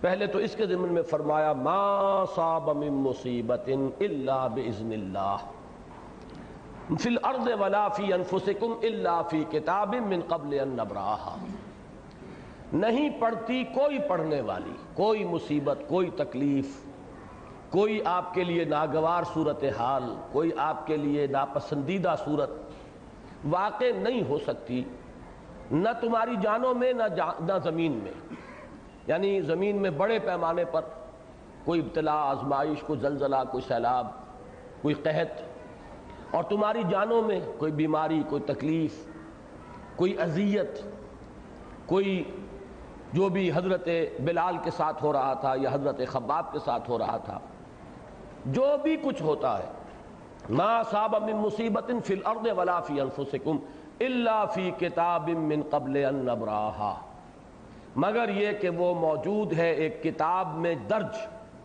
اس سے پہلے کہ ہم اسے ظاہر کریں، اسے دنیا میں ہم اس کو پیدا کریں۔ یہ باری جو ہے اللہ کا نام ہے، الباری، الخالق البارئ المصور، یہ نبرأها اس سے بنا ہے، یعنی جو بھی واقعہ اس دنیا میں ظہور پذیر ہوتا ہے، علم خداوندی میں وہ ازل سے موجود ہے۔ یہ کتاب وہی ہے ام الکتاب، یہ علم خداوندی کی کتاب ہے جس میں ہر شے ازل سے موجود ہے، ابد تک کا تمام معاملہ، ایک ایک شے یہ علم خداوندی کی شے ہے، لہذا جو کچھ ہو رہا ہے وہ اللہ کے علم کے بغیر، اس کے اذن کے بغیر نہیں ہے۔ ان ذالک علی اللہ یسیر، یہ اللہ پر بہت آسان ہے، یعنی اللہ کے علم کا یہ احاطہ ہمارے لیے اس کا تصور محال ہے، لیکن اللہ کی شان کو سامنے رکھو تو اس کے لیے، اس کے تو شایان شان ہی یہ ہے کہ اس کا علم اتنا کامل ہو کہ عالم ما کان و ما یکون ہو، اور آن واحد میں وہ علم موجود ہو۔ لِكَيْ لَا تَأْسَوْا عَلَىٰ مَا فَاتَكُمْ، اب اس کا نتیجہ جو نکلنا چاہیے وہ کیا ہے؟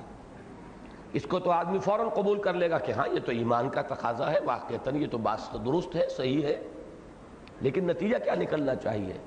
تاکہ تم افسوس نہ کیا کرو اس پر جو تم سے چھوٹ جائے، جاتا رہے، فوت ہو جائے، موقع ہاتھ سے نکل گیا، کوئی اور شے آپ کے ہاتھ سے جاتی رہی، کوئی عزیز فوت ہو گیا، کوئی آپ کا مال جو ہے جاتا رہا، اس کا نقصان ہو گیا۔ مہاجرین کو بیٹھے ہوئے خبریں آتی تھی مدینے کے اندر کہ آج ہمارے گھر بار لوٹ لیے گئے، وہ سارے گھر کا سامان جو ہے وہ اس کو جمع کر کے اور اس کو اب راس المال بنایا گیا اس قافلے کے لیے جو ابو سفیان لے کر جا رہے تھے، اور جسی کے سلسلے میں پھر غزوہ بدر واقع ہوا ہے۔ خبریں سن رہے ہیں، میری دنیا لٹ رہی تھی اور میں خاموش تھا۔ یہ سب در حقیقت نتیجہ کس کا ہے؟ کہ جو کچھ ہو رہا ہے میرے رب کے اذن کے بغیر تو نہیں ہو رہا، اور اگر یہ میرے رب کی طرف سے ہے تو ہر چے ساقی ماں ریخت عین الطاف است، نہ شود نصیب دشمن کے شود ہلاک تیغت، سر دوستہ سلامت کے تو خنجر آزمائی۔ جب میرے رب کی طرف سے ہے تو سر تسلیم خم۔ لِكَيْ لَا تَأْسَوْا عَلَىٰ مَا فَاتَكُمْ وَلَا تَفْرَحُوا بِمَا آتَاكُمْ، اور جو اللہ تمہیں دے دے اس پر اطراع نہ کرو، اس لیے کہ جیسا کہ سورۃ الفجر میں حافظ صاحب نے بھی ترجمے کے دوران وضاحت کی تھی، یہ دونوں حالتیں امتحان کی ہیں، ابتلا کی ہیں، آزمائش کی ہیں۔ اگر کچھ دیا ہے تو یہ عزت نہیں ہے، یہ بھی ایک امتحان ہے۔ وہاں بھی جس نے کہا کہ ربی اکرمن، اس نے دھوکہ کھایا۔ کہیں تنگی آ گئی، تکلیف آ گئی تو یہ ذلت نہیں ہے۔ جس نے کہا ربی اہانن، اس نے دھوکہ کھایا۔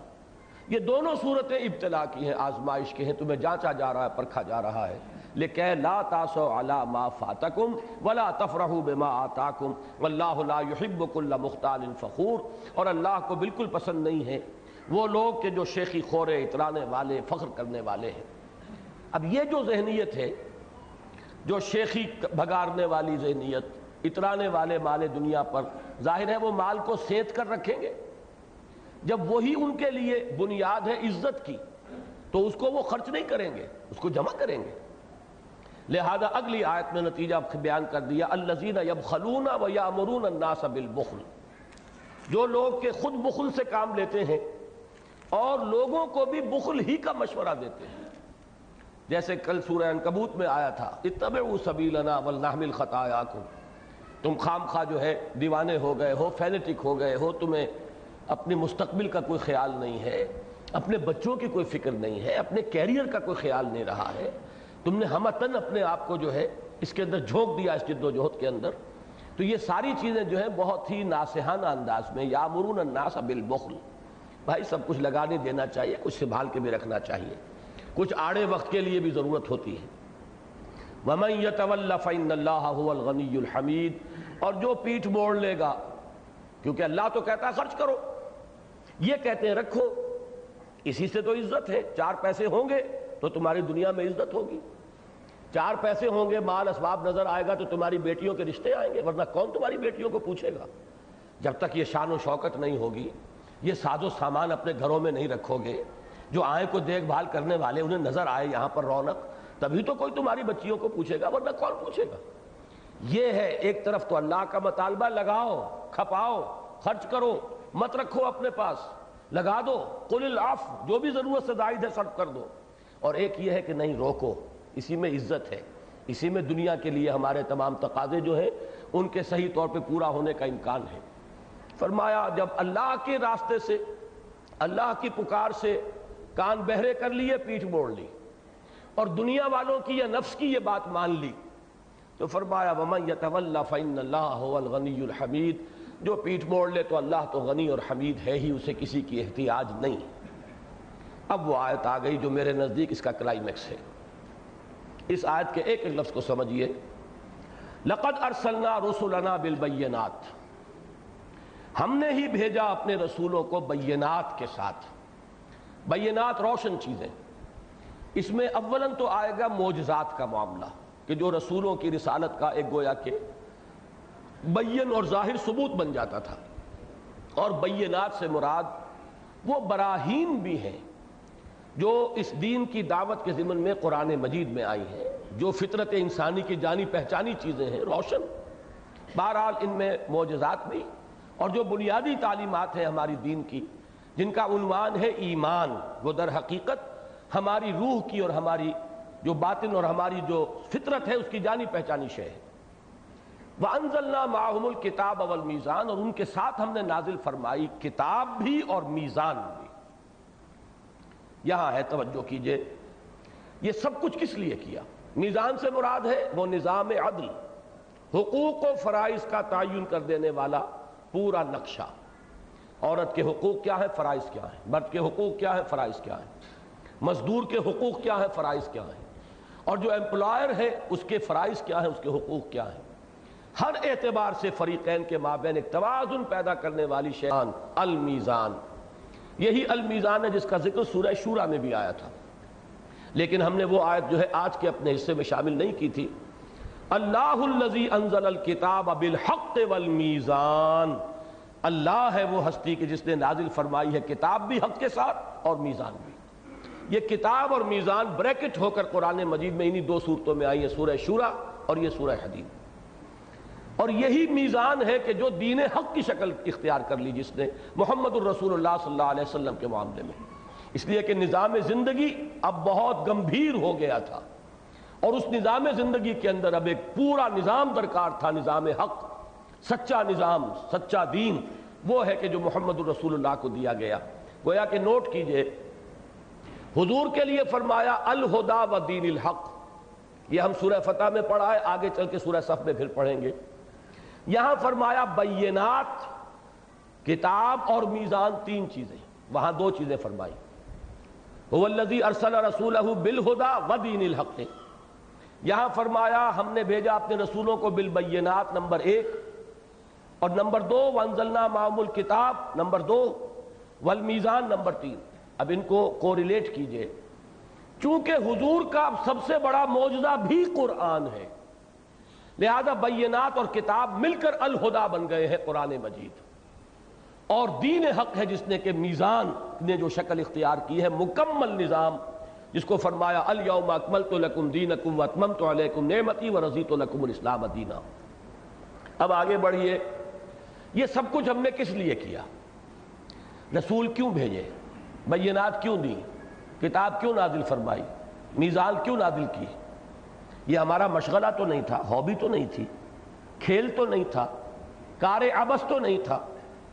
کس لیے تھا؟ لِيَقُومَ النَّاسُ بِالْقِسْطِ, تاکہ لوگ عدل پر قائم ہو. یہ ہے مقصد. یہی نہیں ہوتا تو یہ ایکسرسائز ان فیوٹیلٹی ہے.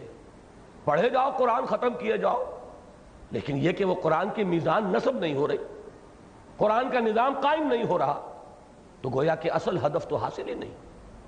یہ سب کا سب ایک مشغلہ ہے. پھر یہ ایک رسم ہے، رہ گئی رسم ازاں روح بلالی نہ رہی. کاہے کے لیے؟ لے یقوم الناس بالقسط. اب نوٹ کیجئے سورہ شورى میں 3 الفاظ آئے تھے. نمبر 1 امرت لاعدل بینکم، مجھے حکم ہوا ہے تمہارے مابین عدل کروں. نمبر 2 اللہ الذی انزل الکتاب بالحق والمیزان، جو ابھی میں نے حوالہ دیا، وہ آیت نمبر 17 ہے سورہ شورى کی. آگے چل کر آیا ملامت کے قابل کون ہے؟ انما السبیل علی الذین یظلمون الناس ویبغون فی الارض بغیر الحق، جو لوگوں کے حقوق تلف کرتے ہیں، اوپر ظلم کرتے ہیں. اب یہی چیز ہے جو یہاں آئی کہ ہم نے تو یہ کتابیں اس لیے اتاری، میزان اس لیے اتاری کہ لوگ اس نظام عدل پر قائم ہوں. اب کیوں قائم نہیں ہوتے؟ ویسٹڈ انٹرسٹ ہے. جو اپنے حق سے زیادہ لے رہے ہیں وہ کیسے بات چاہیں گے کہ عدل کا وہ جو میزان ہے وہ نصب ہو جائے؟ لہذا وہ تو ریزسٹ کریں گے، they are bound to resist. وہ تو چاہیں گے سٹیٹس کو رہے، ہمارا جاگیرداری کا نظام بھی جو کا تو قائم رہے، ہمارا سرمایہ داری کا نظام بھی جو کا تو قائم رہے، حکومت بھی ہماری اور ہمارے ہی مفادات کی نگرانی کرے. کروڑوں روپے کے ہمارے قرضے جو ہیں بیک جنبش قلم جو ہے رائٹ آف کر دیے جائیں.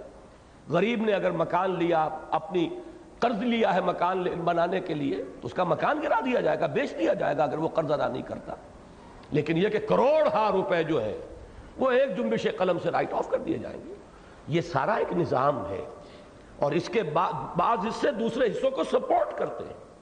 یشد بعضہ بعضا، وہ اس کو تقویت پہنچاتے ہیں. اور یہ نظام کبھی نہیں چاہے گا کہ عدل قائم ہو. دعوت سے، دلیل سے، برہان سے، واعظ سے، نصیحت سے ایک چھوٹی سی اقلیت مان لے گی بات، وہ آپ کے گرد جمع ہو جائے گی. اب ایک ہی راستہ رہ گیا، اس اقلیت کو جمع کرو، اس کو طاقت بناؤ، اس کو بل دے کر کوڑا بناؤ، اور اس کوڑے کو مارو اس باطل کے اوپر تاکہ وہ اس کا بھیجا نکال دے. اس کے سوا کوئی راستہ نہیں. اکثریت کبھی نہیں آئے گی، کبھی اکثریت نہیں آئی. انقلاب کا عمل ہمیشہ ایک اقلیت کے ہاتھوں رونما ہوتا ہے. اکثریت جو ہے وہ تو آپ نے دنیا میں لفظ سنا ہے بارہا، سائلنٹ میجورٹی ہوتی ہے. اور سائلنٹ میجورٹی انہی لوگوں کے چشم و ابرو کے اشاروں پر حرکت کرتی ہے جو at the helm of affairs ہے. اور وہ وہی ہیں کہ جو جاگیردار اور سرمایہ دار اور زمیندار اور مختلف دار جو ہیں، وہ جو بیٹھے ہوئے ہیں، جن کے پاس جن کے وہ پاور بیسز ہیں، وہ ان کے اوپر مسلط ہیں.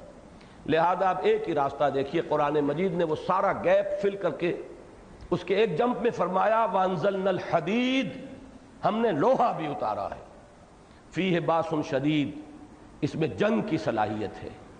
یہ لوگ دلیل سے کبھی بات ماننے والے نہیں ہیں. ان میں سے ایک وہ اقلیت ہوتی ہے جو نکل آتی ہے. ابو بکر نکل آئے، اسی طبقے میں سے تھے. عمر اسی طبقے کے فرد تھے. حمزہ اسی طبقے کے فرد تھے. لیکن یہ کہ ایک اقلیت نکلتی، اکثریت نہیں مانتی. اس اقلیت کو اب منظم کر کے حزب اللہ بنا کر، بٹ کر، کوڑا بنا کر، اسے وہ صورت شمشیر ہے دست قضا میں وہ قوم، وہ صورت شمشیر جو ہے اس کو استعمال کیا جائے، اور پھر یہ کہ جد مغوہو اس باطل کا بھیجا نکالا جائے. اس کے لیے لوہے کی طاقت ہاتھ میں لیں. وَأَنزَلْنَا الْحَدِيدَ فِيهِ بَأْسٌ شَدِيدٌ، اس میں جنگ کی صلاحیت ہے.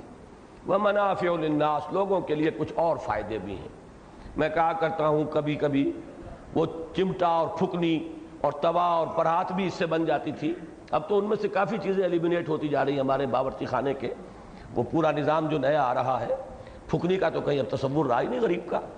چمٹا بھی شاید ہی کہیں رہ گیا ہو. بہرحال یہ چیزیں بھی تھیں جو بن جاتی تھیں. لیکن اصل مقصد کیا ہے؟ وَلِيَعْلَمَ اللَّهُ مَن يَنصُرُهُ وَرُسُلَهُ بِالْغَيْبِ، اور تاکہ اللہ دیکھ لے کہ کون ہے اس کے وفادار بندے جو مدد کرتے ہیں اس کی بھی اور اس کے رسولوں کی بھی، غیب میں ہونے کے باوجود یا بن دیکھے. اللہ کو دیکھا نہیں نا، لیکن اللہ کے لیے اپنی جان ہتھیلی پر رکھ کر میدان میں آئے. اس لوہے کی طاقت کو استعمال کریں، سرکوبی کریں، جیسے کہ محمد الرسول اللہ والذین معہ، جیسے انہوں نے کیا. جیسے سورہ توبہ کی آیت کل ہم پڑھ چکے ہیں، یقاتلون فی سبیل اللہ فیقتلون ویقتلون، وہ میدان میں آئے، انہوں نے لوگوں کو قتل بھی کیا، خود قتل بھی ہوئے۔ ان اللہ قوی عزیز، یقیناً اللہ تعالیٰ خود قوی ہے، خود عزیز ہے۔ چاہے تو آنے واحد میں یہ باطل کے نظام کو ملیا بیٹ کر دے، لیکن پھر کیسے معلوم ہوگا کہ اس کے وفادار بندے کون سے ہیں؟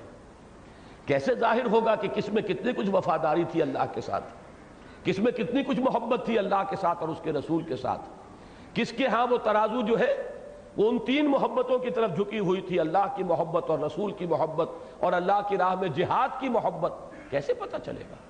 یہ سب آزمائش ہے، اللہ دیکھ رہا ہے اس کے وفادار بندے اور اس کے وہ بے وفا بندے، وہ صرف دودھ پینے والے مجنو کہ جو نام لینے کے لیے تو بڑے محب رسول بھی ہیں اور محب خدا بھی ہیں، لیکن اس کے لیے کوئی قربانی دینے کو تیار نہیں، یہ اس کے لیے چھلنی لگا دی گئی ہے۔ اب آئیے سورہ صف۔ سورہ صف کے بارے میں یہ بات جان لیجئے کہ یہ در حقیقت اسی ایک آیہ مبارکہ کی شرح ہے۔ یہ آیت نمبر 25 جو سورہ حدید کی ہے اس کی شرح ہے۔ یہی وجہ ہے کہ یہ آیت بھی ختم ہوگی نصرت خدا اور نصرت رسول کے ذکر پر۔ کون ہے میرا مددگار اللہ کی راہ میں، بنو اللہ کے مددگار۔ جیسے یہ آیت ختم ہوئی تھی وَلِيَعْلَمَ اللَّهُ مَن يَنصُرُهُ وَرُسُلَهُ بِالْغَيْبِ، اللہ دیکھنا چاہتا ہے کون ہے اس کے وہ بندے جو لوہے کی طاقت کو ہاتھ میں لے کر اس کی اور اس کے رسولوں کی مدد کے لیے میدان میں آ جاتے ہیں۔ یہاں پر بھی وہی بات نظر آئے گی، اور وہ آیت اس کی مرکزی آیت ہے۔ وہ تو چونکہ تمام رسولوں کے لیے بات آئی، لَقَدْ أَرْسَلْنَا رُسُلَنَا بِالْبَيِّنَاتِ وَأَنزَلْنَا مَعَهُمُ الْكِتَابَ وَالْمِيزَانَ لِيَقُومَ النَّاسُ بِالْقِسْطِ۔ حضور کے لیے یہ آیت جو ہے یہی مضمون اس صورت میں ہے، هُوَ الَّذِي أَرْسَلَ رَسُولَهُ بِالْهُدَى وَدِينِ الْحَقِّ لِيُظْهِرَهُ عَلَى الدِّينِ كُلِّهِ۔ اب سورہ صف کو پڑھ لیجئے، ذرا جلدی سے چلنا ہوگا ہمیں۔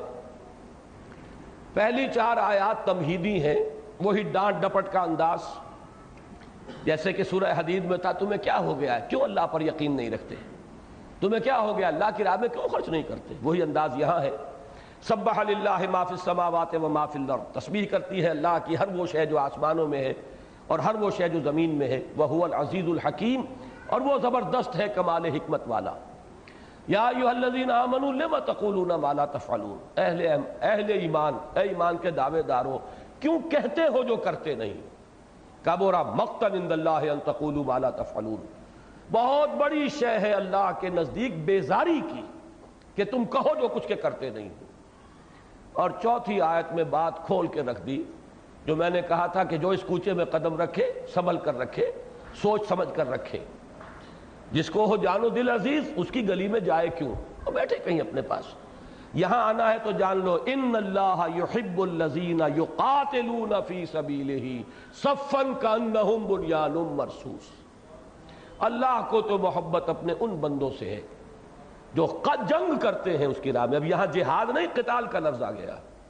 جہاد تو وسیع اصطلاح ہے، دعوت و تبلیغ میں بھی محنت صرف ہو رہی ہے تو جہاد ہے، تصنیف و تالیف میں ہو رہی ہے تو جہاد ہے، قلم سے جہاد، زبان سے جہاد، اپنے نفس سے جہاد، یہ سب جہاد ہے۔ قتال معین لفظ ہے، یہاں لفظ قتال آیا ہے۔ اللہ کو تو محبت اپنے ان بندوں سے ہے جو اس کی راہ میں جنگ کرتے ہیں صف باندھ کر، گویا کہ سیسا پلائی ہوئی دیوار ہیں، یہ محاورہ ہے۔ باقی صحیح ترجمہ وہی ہے کہ جو کیا تھا حافظ صاحب نے، ایسی عمارت جو جس کے اجزاء بڑے پیوست ہوں، جڑے ہوئے ہوں، کہیں رخنا نہ ہو، کہیں دراز نظر نہ آ رہی ہو، کوئی دراڑ نہ ہو، وہ عمارت بنیان مرصوص۔ لیکن یہ کہ اس کا محاورہ جو ہے جیسے سیسا پلائی ہوئی دیوار، صفیں جو باندھی جائیں گی تو در حقیقت وہ دیوار سے زیادہ مشابہت پیدا ہوتی ہے۔ اس کے بعد کی 4 آیات میں تاریخ بنی اسرائیل کے 3 ادوار کا ذکر ہے کہ مسلمانوں تم سے پہلے یہ تھے اس مقام پر جس پر آج تم آئے ہو۔ یہ بنی اسرائیل، یہ تھے اللہ کے نمائندے، اللہ کی کتابوں کے حامل، نبوت ان کے ہاں رہی، رسالت ان کے ہاں رہی۔ انہوں نے جب قول و عمل میں تضاد روا رکھا اور ایمان کے تقاضوں کو ادا نہ کیا تو اللہ نے راندہ درگاہ کر دیا۔ اب انہیں ہٹا کر اللہ نے تمہیں یہ منصب عطا فرمایا۔ پہلا دور حضرت موسیٰ کے ساتھ ان کا طرز عمل، وَإِذْ قَالَ مُوسَىٰ لِقَوْمِهِ يَا قَوْمِ لِمَ تُؤْذُونَنِي وَقَدْ تَعْلَمُونَ أَنِّي رَسُولُ اللَّهِ إِلَيْكُمْ، اور یاد کرو جب کہ کہا تھا موسیٰ نے اپنی قوم سے، اے میری قوم کے لوگوں کیوں مجھے تکلیف دے رہے ہو، درا حال ہے کہ تم جانتے ہو کہ میں اللہ کا رسول ہوں تمہاری طرف۔ فلما زاغوا ازاغ اللہ قلوبہم، جب وہ ٹیڑھے ہو گئے تو اللہ نے ان کے دلوں کو بھی ٹیڑھا کر دیا. واللہ لا یہدی القوم الفاسقین، اللہ ایسے فاسقوں کو زبردستی ہدایت نہیں دیتا. دوسرا دور وَإِذْ قَالَ عِيسَى ابْنُ مَرْيَمَ يَا بَنِي اسرائیل، اور یاد کرو جب کہ کہا عیسیٰ ابن مریم نے. 1300 برس کا فصل ہے اس میں موسیٰ اور عیسیٰ کے درمیان علیہم الصلاۃ والسلام. 1300 برس کے بعد پھر آخری رسول آ رہے ہیں امت بنی اسرائیل کے. اب جو آخری رسول بعد میں آئے ہیں وہ تو ہیں پورے تمام سلسلہ نبوت اور رسالت کے خاتم، لیکن یہ کہ سلسلہ بنی اسرائیل کے انبیاء کے آخری کڑی حضرت عیسیٰ. اور یاد کرو جب کہ کہا تھا عیسیٰ ابن مریم نے اے بنی اسرائیل میں اللہ کا رسول ہوں تمہاری طرف، تصدیق کرتے ہوئے آیا ہوں اس کی جو میرے سامنے موجود ہے تورات میں سے. مصدقا لما بین یدی من التوراۃ ومبشرا برسول یاتی من بعد اسمہ احمد، اور بشارت دیتے ہوئے آیا ہوں ایک رسول کی جو میرے بعد آنے والے ہیں صلی اللہ علیہ وسلم، جن کا نام نامی ہے احمد مجتبی صلی اللہ علیہ وسلم. فلما جاءہم بالبینات قالوا ھذا سحر مبین، جب وہ آئے ان کے پاس واضح تعلیمات بلکہ واضح معجزوں کے ساتھ. اس سے بڑے معجزے تو اور کسی رسول کو ملے ہی نہیں، وہ تو صرف حضور کو ملا ہے بڑا معجزہ، لیکن یہ معجزہ مانوی ہے، حسی نہیں ہے، آنکھوں سے دیکھا جانے والا نہیں ہے. یہ تو دل کی آنکھ سے دیکھو، اس کو ذہن سے سمجھو، لیکن دل کی یہ سر کی آنکھوں سے دیکھنے والے معجزات میں عظیم ترین وہ تھے جو حضرت عیسیٰ کو دیے گئے. لیکن قوم کا رد عمل کیا تھا؟ علماء بنی اسرائیل نے کہا یہ جادو ہے، اور جادو جو ہے وہ کفر ہے، لہذا یہ شخص مرتد ہے، واجب القتل ہے، اسے سولی دے دی جائے. ایک مسلمان قوم کا ضمیر اتنا بگڑ جاتا ہے یا خمیر اتنا بگڑ جاتا ہے. اب اس کے بعد تیسرا دور ہے محمد الرسول اللہ صلی اللہ علیہ وسلم کا. اب وہی ہے کہ جن کے بارے میں حضور کو تو یہ خیال تھا غالباً کہ یہ تو فوراً تصدیق کر دیں گے، یہ تو سب چیزوں سے واقف ہیں. قرآن مجید ان کی تصدیق کرتے ہوئے آ رہا ہے، موسیٰ کی، عیسیٰ کی، ابراہیم کی، یوسف کی، اسحاق کی اور یعقوب کی، سب کی تصدیق، ہارون کی، سب کا ذکر. لیکن یہ ہے کہ ان کا طرز عمل کیا رہا؟ وَمَنْ أَظْلَمُ مِمَّنِ افْتَرَىٰ عَلَى اللَّهِ الْكَذِبَ وَهُوَ يُدْعَىٰ إِلَى الْإِسْلَامِ، اس شخص سے بڑھ کر ظالم اور کون ہوگا جو اللہ پر جھوٹ گھڑے، تہمت باندھے اور اس کو ڈرا لے کہ اسے بلایا جا رہا ہو اسلام کی طرف. محمد الرسول اللہ دعوت دے رہے ہیں اسلام کی طرف. واللہ لا یہدی القوم الظالمین، اللہ ایسے ظالموں کو زبردستی ہدایت نہیں دیتا. ان کا طرز عمل اب کیا تھا؟ یریدون لیطفئوا نور اللہ بافواہہم، وہ چاہتے ہیں کہ اللہ کے نور کو اپنی منہ کی پھونکوں سے بجھا دیں. اس میں ایک طنز ہے. طنز یہ ہے کہ یہود کی طرف سے کبھی بھی کھلے میدان میں مقابلے کی نوبت نہیں آئی. بزدل تھے، کھلے میدان میں نہیں آئے، سازشیں کرتے تھے، پٹیاں پڑھاتے تھے لوگوں کو، اپنی تقریروں سے اور اپنی گفتگو سے لوگوں کو آمادہ کرتے تھے کہ آؤ چڑھائی کرو، لیکن خود کبھی نہیں آئے کھلے میدان میں. یہ گویا کہ ان پر طنز کیا جا رہا ہے کہ یہ صرف منہ کے جھاگ اس سے چاہ رہے ہیں، یہ منہ کے پھاگ سے چاہتے ہیں کہ یہ نور خداوندی کو بجھا دیں. ان میں اتنی جرت نہیں ہے کہ میدان میں آئے. یہ سورہ حشر میں بڑے کھول کر بیان کیا گیا ہے کہ یہ کبھی بھی مقابلہ نہیں کر سکیں گے مسلمانوں تمہارا، الا فی قرى محصنۃ او من وراء جدر، کہیں فصیلوں کے پیچھے اور قلعہ بند ہو کر تو شاید، جیسے عورتوں بھی پتھراؤ کر دیتی ہیں چھتوں کے اوپر چڑھ کر، اس سے زائد کبھی میدان میں آ کے مقابلہ نہیں کر سکیں گے. یہیں سے لیا ہے علامہ اقبال نے، مولانا ظفر علی خان نے اپنے اس شعر کا جو آئیڈیا ہے کہ نور خدا ہے کفر کی حرکت پہ خندہ زن، پھونکوں سے یہ چراغ بجھایا نہ جائے گا. یریدون لیطفئوا نور اللہ بافواہہم واللہ متم نورہ ولو کرہ الکافرون، اللہ تو اپنے نور کا اتمام فرما کر رہے گا چاہے کافروں کو کتنا ہی ناپسند ہو. بلکہ وہ شعر بھی میں آپ کو سنا دوں جو چوتھی آیت تھی کہ ان اللہ یحب الذین یقاتلون فی سبیلہ. علامہ اقبال نے وہ اسلوب لیا ہے اپنے اس شعر میں کہ محبت مجھے ان جوانوں سے ہے ستاروں پہ جو ڈالتے ہیں کمند، اللہ کو محبت ان سے ہے جو اس کی راہ میں جنگ کرتے ہیں صفے باندھ کر، گویا کہ سیسا پلائی ہوئی دیوار ہے. اب اس کے بعد وہ آیت آ گئی جو اس سورت کی مرکزی آیت ہے، واللہ متم نورہ ولو کرہ الکافرون، اللہ تعالیٰ تو اپنے نور کا اتمام فرما کر رہے گا چاہے یہ کافروں کو کتنا ہی ناپسند ہو. اب وہ آیت آئی، هو الذی ارسل رسولہ بالہدی ودین الحق لیظہرہ علی الدین کلہ، وہی ہے اللہ جس نے بھیجا اپنے رسول صلی اللہ علیہ وسلم کو الہدا اور دین حق دے کر میں پھر توجہ دلا رہا ہوں سورہ حدید کی وہ آیت اور سورہ صف کی یہ آیت، اور یہ آیت پہلے آ چکی ہے سورہ فتح میں بھی اور سورہ توبہ میں بھی، کو ریلیٹ کر لیجئے۔ وہاں تین چیزیں تھی، بینات معجزے، کتاب اور میزان، یہاں دو رہ گئیں۔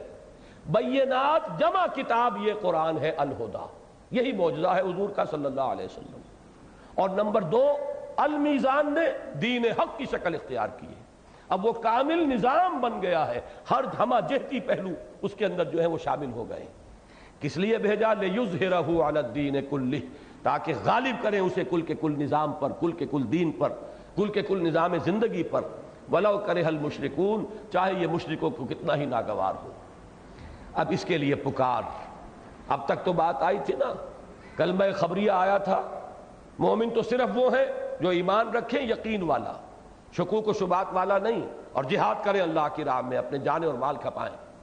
اب یہاں پر وہ آ رہا ہے ایک دعوت اور ایک پکار اور للکار کے انداز میں، یا ایھا الذین آمنوا هل ادلکم علی تجارۃ تنجیکم من عذاب علیم، اہل ایمان کیا تمہاری رہنمائی کی جائے، کیا میں تمہاری رہنمائی کروں ایک ایسی تجارت کی طرف جو تمہیں عذاب علیم سے چھٹکارا دلا دے۔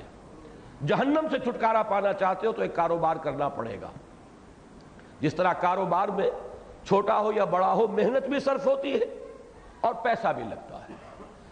اگر سرمایہ کم ہے محنت زیادہ ہو جائے گی، آپ ایک ٹوکری لے کر پھلوں کی اور پھریں گے سارا دن، 40-50 روپے شام تک لے آئیں گے بچوں کے لیے، سرمایہ کم تھا محنت زیادہ ہے۔ سرمایہ بڑھے گا ریڑھی لگ جائے گی، اب محنت کم ہو گئی، بوجھ اب گردن پر نہیں ہے، اور سرمایہ بڑھے گا کھوکھا لگ جائے گا، اور سرمایہ بڑھے گا بڑی شاندار دکان ہوگی، اور سرمایہ بڑھے گا امپورٹ ایکسپورٹ کا دھندا ہوگا۔ لیکن یہ کہ یہ دو چیزیں ہمیشہ، سرمایہ اور محنت، وہی سرمایہ اور محنت لگاؤ گے اللہ کے دین کے لیے تو جہنم سے چھٹکارا ملے گا۔ تجارت تو وہ بھی ہے، تجارت یہ بھی ہے۔ یہاں کی تجارت میں تمہیں کچھ منفعت چاہیے، اور اس تجارت کا فائدہ یہ ہے کہ جہنم سے چھٹکارا پا جاؤ گے۔ هل ادلکم علی تجارۃ تنجیکم من عذاب علیم تؤمنون باللہ ورسولہ، ایمان پختہ رکھو اللہ پر اور اس کے رسول پر، وتجاہدون فی سبیل اللہ باموالکم وانفسکم، اور جہاد کرو اللہ کی راہ میں اپنی جانوں کے ساتھ، اپنے اموال کے ساتھ، ذالکم خیر لکم ان کنتم تعلمون، یہی تمہارے لیے بہتر ہے اگر تم سمجھو۔ وہ بہتری کیا ہے؟ اب اس کی وضاحت آ رہی ہے۔ یغفر لکم ذنوبکم، تمہاری خطاؤں سے درگزر فرمائے گا، وَيُدْخِلْكُمْ جَنَّاتٍ تَجْرِي مِن تَحْتِهَا الْأَنْهَارُ، ان باغات میں تمہیں داخل کرے گا جن کے نیچے نہریں بہتی ہوں گی، وَمَسَاكِنَ طَيِّبَةً فِي جَنَّاتِ عَدْنٍ، ریزیڈینشل گارڈنز میں بڑے عمدہ ریزیڈنسز فراہم کرے گا، بہت عمدہ مسکن، بہت اعلیٰ محل عطا فرمائے گا، اور وہ بھی باغات کے اندر ہوں گے، باغیچوں کے اندر ہوں گے۔ ان تین چیزوں کو آگے فل سٹاپ لگایا، ذالک الفوز العظیم، یہی ہے اصل بڑی کامیابی۔ البتہ اس بریکٹ کے باہر ایک شے اور ہے، وَأُخْرَى، ایک اور شے بھی، تُحِبُّونَهَا، جو تمہیں بہت پسند ہے۔ اس میں بھی ایک تعریض ہے، اللہ کو اس فتح وطا سے کوئی دلچسپی نہیں ہے، اللہ کو تو تمہیں آزمانا ہے، تم نے اپنا سب کچھ لگا دیا، تم کامیاب ہو گئے، چاہے وہ انقلاب آئے نہ آئے، چاہے وہ دین قائم ہو نہ ہو، تم کامیاب ہو جاؤ گے اگر تم نے اپنا سب کچھ اس میں کھپا دیا۔ یہ ہے کامیابی اصل، اور اصل کامیابی بندہ مومن کے لیے در حقیقت آخرت کی کامیابی ہے۔ دنیا میں نصرت آئے، فتح آئے، یہ اضافی شے ہے، یہ گویا کہ ایک ثانوی شے ہے۔ اخری تحبونہا، دوسری چیز جو تمہیں پسند ہے، وہ کیا ہے؟ نصر من اللہ و فتح قریب۔ اب یہ ظاہر بات ہے کسی خاص وقت پر یہ بشارت دی جا رہی ہے کہ اب اللہ کی طرف سے مدد اور فتح جو ہے قریب ہے، بالکل آیا چاہتی ہے، تمہاری قدم بوسی کرے گی فتح۔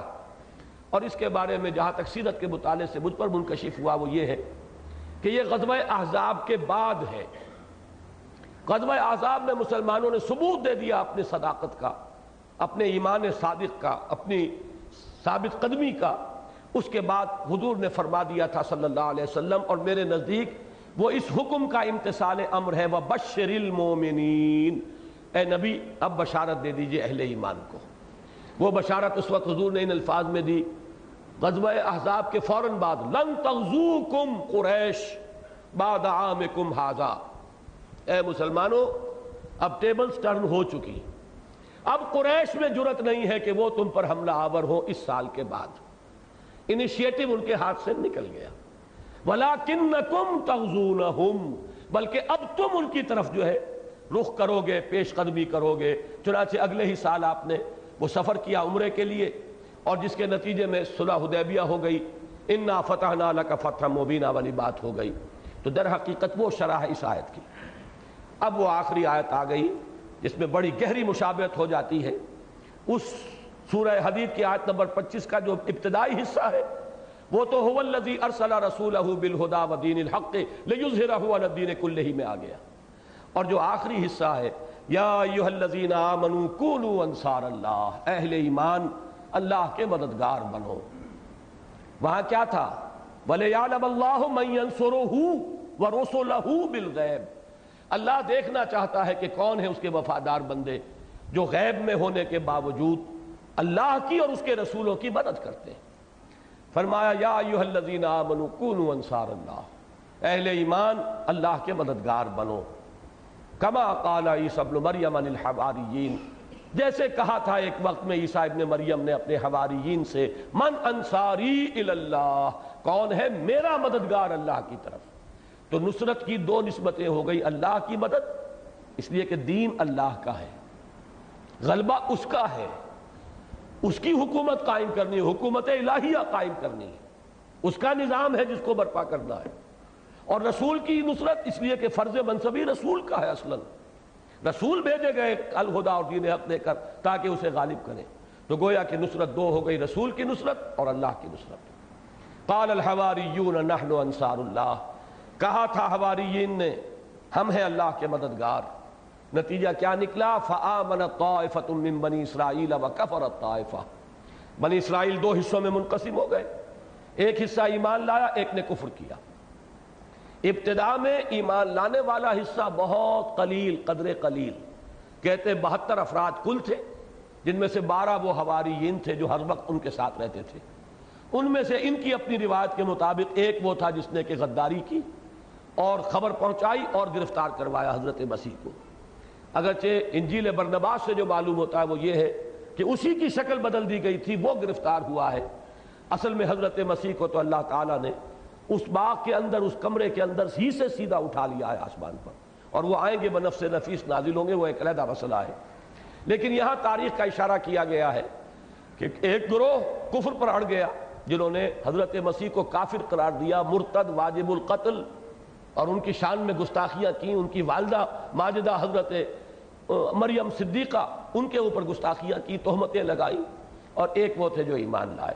لیکن تاریخ کی حقیقت یہ ہے کہ جیسے جیسے وقت گزرا یہود مغلوب ہوتے چلے گئے اور عیسیٰ کے نام لیوا غالب آتے چلے گئے.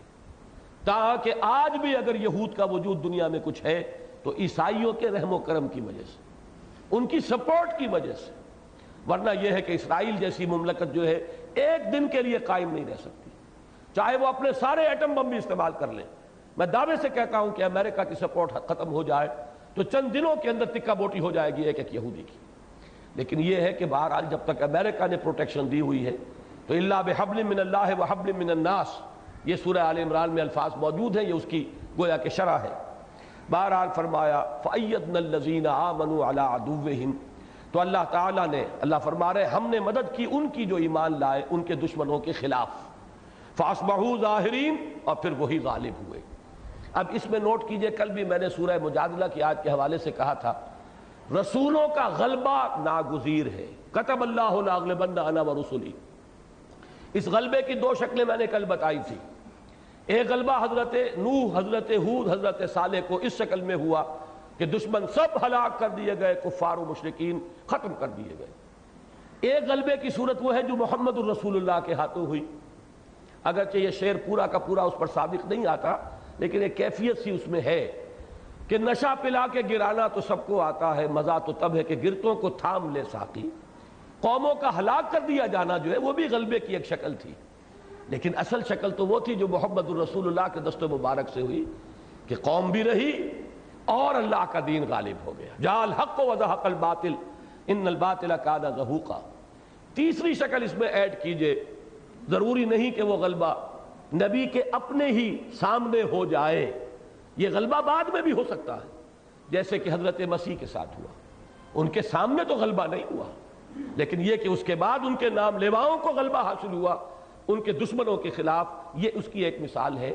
اور اس کے لیے ہمیں تیار رہنا چاہیے ذہناً، جو بھی اس وادی میں قدم رکھیں کھلے دل کے ساتھ اسے تسلیم کریں کہ اس کی کوئی ہمارے دل کے اندر آرزو نہیں ہونی چاہیے کہ لازماً ہمارے سامنے ہی وہ کام ہو جائے۔ یہ آرزو بڑی ہی گمراہ کن آرزو ہے، یہ انسان کو بائی ہک اور بائی کروک کے راستوں کی طرف لے کر جاتی ہے۔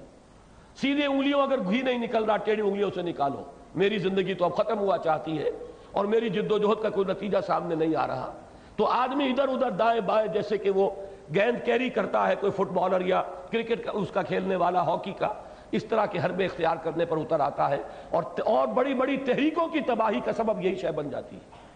بالکل اس سے بھی سینے کو خالی کر دینا چاہیے۔ ہمیں دلچسپی اس سے نہیں کہ ہماری کامیابی اس دنیا میں ہو یا نہ ہو، ہمارے ہاتھوں وہ غلبہ دین کی وہ سعادت جو ہے ہمیں بہت پسند ہے، غلبہ دین، لیکن یہ کہ ہمارے ہاتھوں ہو یہ بھی ایک طرح کی خود غرضی ہے، اسے بھی سینے سے نکال دیجئے، اس لیے کہ ہمارے بعد ہو جائے۔ ہمیں تو ایک صحیح نہج پر کام کیے چلے جانا ہے، نتیجہ ہمارے سامنے نکلے نہ نکلے، اس کے لیے حضرت مسیح علیہ السلام کی شخصیت یہ ہمارے لیے ایک بہت بڑی مثال اور روشنی کا ایک بہت بڑا مینارہ ہے۔ بارک اللہ لی و لکم فی القرآن العظیم ونفعنی وإیاکم بالآیات والذکر الحکیم۔ پہلے بدو نکال دو،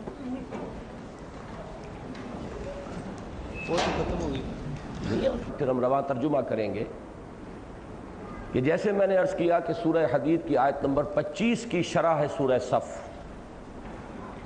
ایسے ہی آیت نمبر 9 کی شرح ہے سورہ جمعہ۔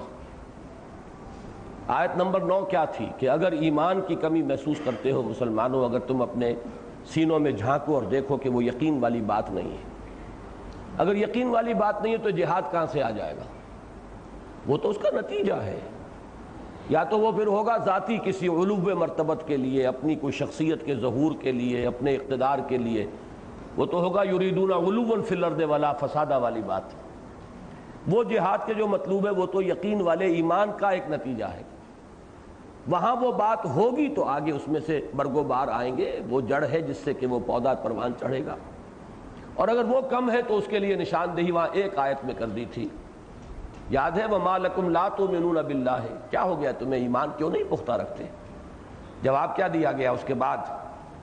هُوَ الَّذِي يُنَزِّلُ عَلَىٰ عَبْدِهِ آيَاتٍ بَيِّنَاتٍ لِيُخْرِجَكُم مِّنَ الظُّلُمَاتِ إِلَى النُّورِ وَإِنَّ اللَّهَ بِكُمْ لَرَءُوفٌ رَحِيمٌ۔ در حقیقت اسی کی شرح سورہ جمعہ ہے کہ جو عظیم مشن حوالے کیا اللہ نے اپنے رسول کے صلی اللہ علیہ وسلم، جس کی تکمیل رسول نے ایک حد تک کر دی، جزیرہ نماء عرب پر اللہ کے دین کو غالب کر دیا، پھر رسول کے جانثاروں نے اسے اس وقت کی جو متمدن دنیا تھی، معلوم دنیا، اس کے ایک بڑے حصے پر 24 برس کے اندر اندر اس کا جھنڈا لہرا دیا۔ اس کے بعد کا عمل جو ہے وہ تو پھر ایک ریورسل ہے، سٹیج بائی سٹیج، درجہ بدرجہ، لَتَرْكَبُنَّ طَبَقًا عَن طَبَقٍ کی بجائے وہ جو تنزل ہوا ہے رفتہ رفتہ، اس کی داستان ہے۔ اس وقت 1 انچ زمین نہیں ہے پورے کرۂ ارضی پر جہاں اللہ کا دین بتمام و کمال قائم ہو، یہ ہے ہمارا حال۔ تو اب اگر اس کے لیے کام کرنا ہے تو شروع کہاں سے کرنا ہوگا؟ وہی ایمان پہلے پیدا کرنا ہوگا۔ لہذا در حقیقت اس کا جو اساسی منہاج ہے وہ قرآن پر مبنی ہے، بس قرآن جو ہے اس صورت کا جو مضمون ہے وہ قرآن ہے۔ اعوذ باللہ من الشیطان الرجیم، بسم اللہ الرحمن الرحیم۔ سورۃ الجمعہ۔ یسبح للہ ما فی السماوات وما فی الارض الملک القدوس العزیز الحکیم۔ تسبیح کرتی ہے اللہ کی ہر وہ شے جو آسمانوں میں ہے اور ہر وہ شے جو زمین میں ہے، اس اللہ کی جو الملک ہے، بادشاہ حقیقی، القدوس ہے، نہایت پاک، ہر عیب نقص اور احتیاج سے مبرہ، العزیز زبردست ہے، جو چاہے کر گزرنے والا، فعال لما یرید، الحکیم کمال حکمت۔ هو الذی بعث فی الامیین رسولا منہم، وہی ہے جس نے اٹھایا امیین میں ایک رسول انہی میں سے۔ وہ کیا کرتا ہے رسول؟ یتلو علیہم آیاتہ ویزکیہم ویعلمہم الکتاب والحکمہ، انہیں سنا رہا ہے اللہ کی آیات اور انہیں پاک کر رہا ہے، تزکیہ کر رہا ہے۔ یہ آیات بینات ہی تزکیے کا ذریعہ ہے، یہی ہے شفاء لما فی الصدور، یہ ذہن میں جب اترتا ہے قرآن تو نظریاتی صفائی کرتا ہے، دل میں آتا ہے، دل پہ اترتا ہے تو یہ جو روگ ہے سینوں کے، شفاء لما فی الصدور، یہ ان کا مداوا بنتا ہے، اور یہی تزکیہ ہے۔ وَيُعَلِّمُهُمُ الْكِتَابَ وَالْحِکْمَةَ، اور تعلیم دیتا ہے انہیں کتاب اور حکمت کی۔ یہ پروسیس ہے جس سے حضور نے وہ حزب اللہ تیار کی۔ وہ بنی بنائی نہیں مل گئی تھی جو میں نے کہا، ایک ایک تنکا چننا پڑا ہے، ایک ایک پودے پر حضور کا خون جگر جو ہے وہ کھپا ہے، صرف ہوا ہے، تب اس کی آبیاری ہوئی ہے۔ لیکن عمل بنیادی کیا ہے؟ قرآن کے گرد گھوم رہا ہے، یتلو علیہم آیاتہ ویزکیہم ویعلمہم الکتاب والحکمہ وان کانوا من قبل لفی ضلال مبین، اور یقیناً پہلے تو وہ کھلی گمراہی میں تھے۔ یہ امیین، ان سے بڑھ کر گمراہ کون ہوگا؟ وہ جو ہم نے پڑھا ابھی سورہ شورى میں کہ نبی کبر علی المشرکین ما تدعوہم الیہ، انہی میں سے نکالے نا محمد الرسول اللہ نے، وہ لوگ انہی میں سے تھے۔ اس کے بعد فرمایا وآخرین منہم لما یلحقوا بہم، اور دوسرے بھی ہیں انہی میں سے، ان میں بھی بھیجا ہے وہ اللہ نے اپنے اس رسول کو، اس کی بعثت ان کی جانب بھی ہے، آخرین جو ابھی ان میں شامل نہیں ہوئے۔ وآخرین منہم لما یلحقوا بہم وہو العزیز الحکیم، اور وہ زبردست ہے حکمت والا۔ یہ آخرین سے مراد ہے امت محمد صلی اللہ علیہ وسلم میں جو دوسری اقوام آ کر شامل ہوئی۔ اور یہ نقشہ بالکل سمجھیے جیسے ایٹم کا سٹرکچر ہوتا ہے، ایک نیوکلیس اور اس کے گرد جو ہے جو نیوٹران، جو الیکٹرانز ہیں، وہ مختلف جو ہے مدار ہیں جن میں کہ چکر لگا رہے ہیں۔ نیوکلیس ہے امیین پر مشتمل، انہی میں سے حضور تھے، انہی کی زبان میں یہ قرآن نازل ہوا، وہ ہے اصل نیوکلیس اس امت کا۔ لیکن اس کے گرد اب الیکٹرانز جو ہے وہ ایرانی آ گئے، وہ بربر آ گئے، رومی آ گئے، ہندی آ گئے، آتے چلے گئے، اور ابھی اللہ جانے اللہ کس قوم کو قبول فرما لے اور اس کے ہاتھ میں اپنا جھنڈا تھما دے۔ اس لیے کہ واقعہ یہ ہے کہ مایوسی بڑھتی جا رہی ہے کہ شاید موجودہ مسلمان اقوام جو دنیا کی ہیں ان سے کسی خیر کی کوئی توقع شاید نہیں ہو سکتی۔ ہم شاید اب کنڈمڈ ہیں اللہ کی طرف سے کہ شاید اب آخری کوئی عذاب ہی آیا چاہتا ہے، واللہ عالم۔ یہ کیفیتیں آتی رہتی ہیں، انقباض بھی ہوتا ہے، شرح بست جو ہے وہ بھی، اور کبھی قبض بھی ہوتا ہے، مایوسی بھی کبھی غلبہ کرتی ہے، حالات جو ہے بہت ہی زیادہ مایوس کن۔ لیکن اللہ کی قدرت سے کیا بعید ہے، اس نے پہلے تاتاریوں کے ہاتھوں پٹوایا، ان امیین کی مرمت کرائی، ایسی مرمت کے تاریخ میں یاد رکھی جائے، اور پھر انہی کے ہاتھ میں اپنے دین کا جھنڈا دے دیا۔ هو العزیز الحکیم، ذالک فضل اللہ یؤتیہ من یشاء واللہ ذو الفضل العظیم۔ یہ اللہ کا فضل ہے، وہ جس کو چاہے گا دے گا، یا جس کو چاہتا ہے دیتا ہے، وہ بڑے فضل والا ہے۔ تو تاریخ میں پہلے بھی ہوا ہے آیا فتنہ تاتار کے افسانے سے، پاسباں مل گئے کعبے کو صنم خانے سے۔ اور سورہ محمد کی تو آخری آیت یہ ہے صلی اللہ علیہ وسلم، ان تتولوا یستبدل قوما غیرکم، تم پیٹھ دکھاؤ گے تمہیں ہٹائے گا، کسی اور کو لے آئے گا۔ اب اس کے بعد جیسے سورہ صف میں ایک نشان عبرت یہود کی تاریخ بیان کی تھی، اب ان کو نشان عبرت کے طور پر لائے ہیں کتاب کے ضمن میں۔ انہیں بھی تورات دی گئی تھی، اے مسلمانوں جیسے تمہیں قرآن دیا گیا، لیکن انہوں نے اس کی ذمہ داری کو نہ نبھایا۔ مبادا تم بھی انہی کی طرح ہو جاؤ، ان گدھوں کی طرح جن پر کتابوں کا بوجھ لدا ہوتا ہے، اس لیے کہ جو کتاب سے استفادہ نہیں کرتے، محض ایک زوم ہے کہ ہم حامل قرآن ہیں۔ اور ویسے علامہ اقبال نے 100% صحیح کہلوایا ابلیس کی زبان سے کہ جانتا ہوں میں یہ امت حامل قرآن نہیں ہے، وہی سرمایہ داری بندہ مومن کا دین، جانتا ہوں میں کہ مشرق کی اندھیری رات میں بے ید بیضا ہے پیران حرم کی آستین، مجھ سے کوئی شے چھپی ہوئی نہیں ہے، میں جانتا ہوں۔ تو وہی کردار ہے جو ہم نے ثابت کیا کہ ہم نے انہی کے نقش قدم کو اختیار کیا ہے۔ مثل الذین حملوا التوراۃ ثم لم یحملوها، مثال ان لوگوں کی کہ جو حامل تورات بنائے گئے تھے، حمل کہتے ہیں حمال، بوجھ اٹھانے والا، جن پر بوجھ ڈالا گیا تھا تورات کا۔ اس لیے کہ کتاب کا حامل ہونا ایک بہت بڑی رسپانسبلٹی ہے، بہت بڑی ذمہ داری ہے، یہ بہت بھاری بوجھ ہے۔ انا سنلقی علیک قولا ثقیلا، یہ بھاری ذمہ داری ہے۔ جو حامل بنائے گئے ثم لم یحملوها، پھر انہوں نے اسے نہ اٹھایا، ذمہ داری کو ادا نہ کیا، کمثل الحمار یحمل اسفارا، اس گدھے کی سی مثال ہے جس پر کتابوں کا بوجھ لدا ہوا ہو۔ بئس مثل القوم الذین کذبوا بآیات اللہ، بری ہے مثال اس قوم کی جنہوں نے اللہ کی آیات کو جھٹلایا۔ یہ تکذیب عملی ہے، تکذیب قولی نہیں ہے۔ تورات کو یہود نے کبھی نہیں جھٹلایا زبان سے، عمل سے جھٹلایا۔ واللہ لا یہدی القوم الظالمین، اللہ ایسے ظالموں کو ہدایت نہیں دیتا۔ قل یا ایھا الذین ہادوا، اے نبی ان سے کہیے، اور یہاں اس وقت ذرا اپنے آپ کو مخاطب سمجھیے، قل یا ایھا الذین آمنوا، اس لیے کہ اللہ کی بات تو نہیں بدلتی، لن تجد لسنت اللہ تحویلا، اللہ کے کلمات تو اٹل ہیں۔ لہذا قل یا ایھا الذین ہادوا، کہہ دیجئے اے وہ لوگوں جو یہودی ہوئے، ان زعمتم، اگر تمہیں یہ زوم ہے، انکم اولیاء للہ من دون الناس، کہ تم اللہ کے خاص دوست ہو، محبوب ہو، چہیتے ہو، لاڈلے ہو، ابناء اللہ و احباؤہ ہو، اگر تمہارا یہ گمان ہے، لوگوں کو چھوڑ کر، لوگوں سے اللہ کا رشتہ نہیں ہے، وہ تو جینٹائلز ہیں، ہم ہیں، we are the chosen people of the Lord, یہ ان کا قول تھا۔ اگر اس پر تمہارا واقعی گمان ہے تو پھر فتمنوا الموت ان کنتم صادقین، تو اگر سچے ہو تو تمہیں موت کی تمنا کرنی چاہیے۔ پھر دوست سے قرب حاصل کرنا چاہتا ہے انسان یا بعد، وصال کا خواہش مند ہوتا ہے یا ہجر کا؟ ولا یتمنونہ ابدا بما قدمت ایدیہم، اور یہ ہرگز نہیں تمنا کریں گے اس کی، ہرگز ہرگز، ابدا بما قدمت ایدیہم، بسبب اپنے دونوں ہاتھوں کی کمائیوں کے جو آگے بھیجا ہوا ہے، انہیں معلوم ہے کیا اعمال کیا کرتوت ہیں۔ واللہ علیم بالظالمین، اللہ ان ظالموں سے خوب واقف ہے۔ قل ان الموت الذی تفرون منہ، کہہ دیجئے وہ موت جس سے تم بھاگتے ہو، فإنہ ملاقیکم، وہ تم سے ملاقات کر لے گی، کہاں بھاگو گے، وہ سامنے آن کھڑی ہوگی۔ ثم تردون الی عالم الغیب والشہادہ، پھر تمہیں لوٹا دیا جائے گا اس ہستی کی طرف جو کھلے اور چھپے، حاضر اور موجود اور غائب سب کی جاننے والی ہے۔ فَيُنَبِّئُكُم بِمَا كُنتُمْ تَعْمَلُونَ، پھر وہ تمہیں جتلا دے گا جو کچھ کہ تم کرتے رہے تھے۔ دوسرا رکوع اس سورہ مبارکہ کا آج ہم نہیں پڑھ رہے، صرف ایک جملے میں اشارہ کر رہا ہوں کہ اس کا ربط و تعلق کیا ہے۔ در حقیقت اس حزب اللہ کا ہفتے وار اجتماع ہے یہ جمعے کا نظام۔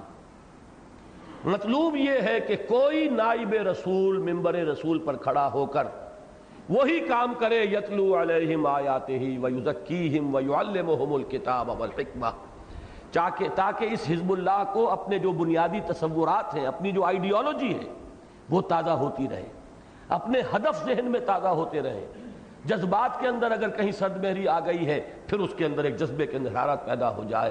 یہ گویا کہ اثر نو چارج کرنے کے لیے اس حزب اللہ کے اراکین کو کہ جو اللہ کے دین کے غلبے کے لیے سربکف ہو کر میدان میں آ گئے ہوں، یہ عمل ہے جسے دوام عطا کر دیا گیا کہ کوئی نائب رسول ممبر رسول پر کھڑا ہو اور وہی کام کرے، یتلو علیہم آیاتہ ویزکیہم ویعلمہم الکتاب والحکمہ۔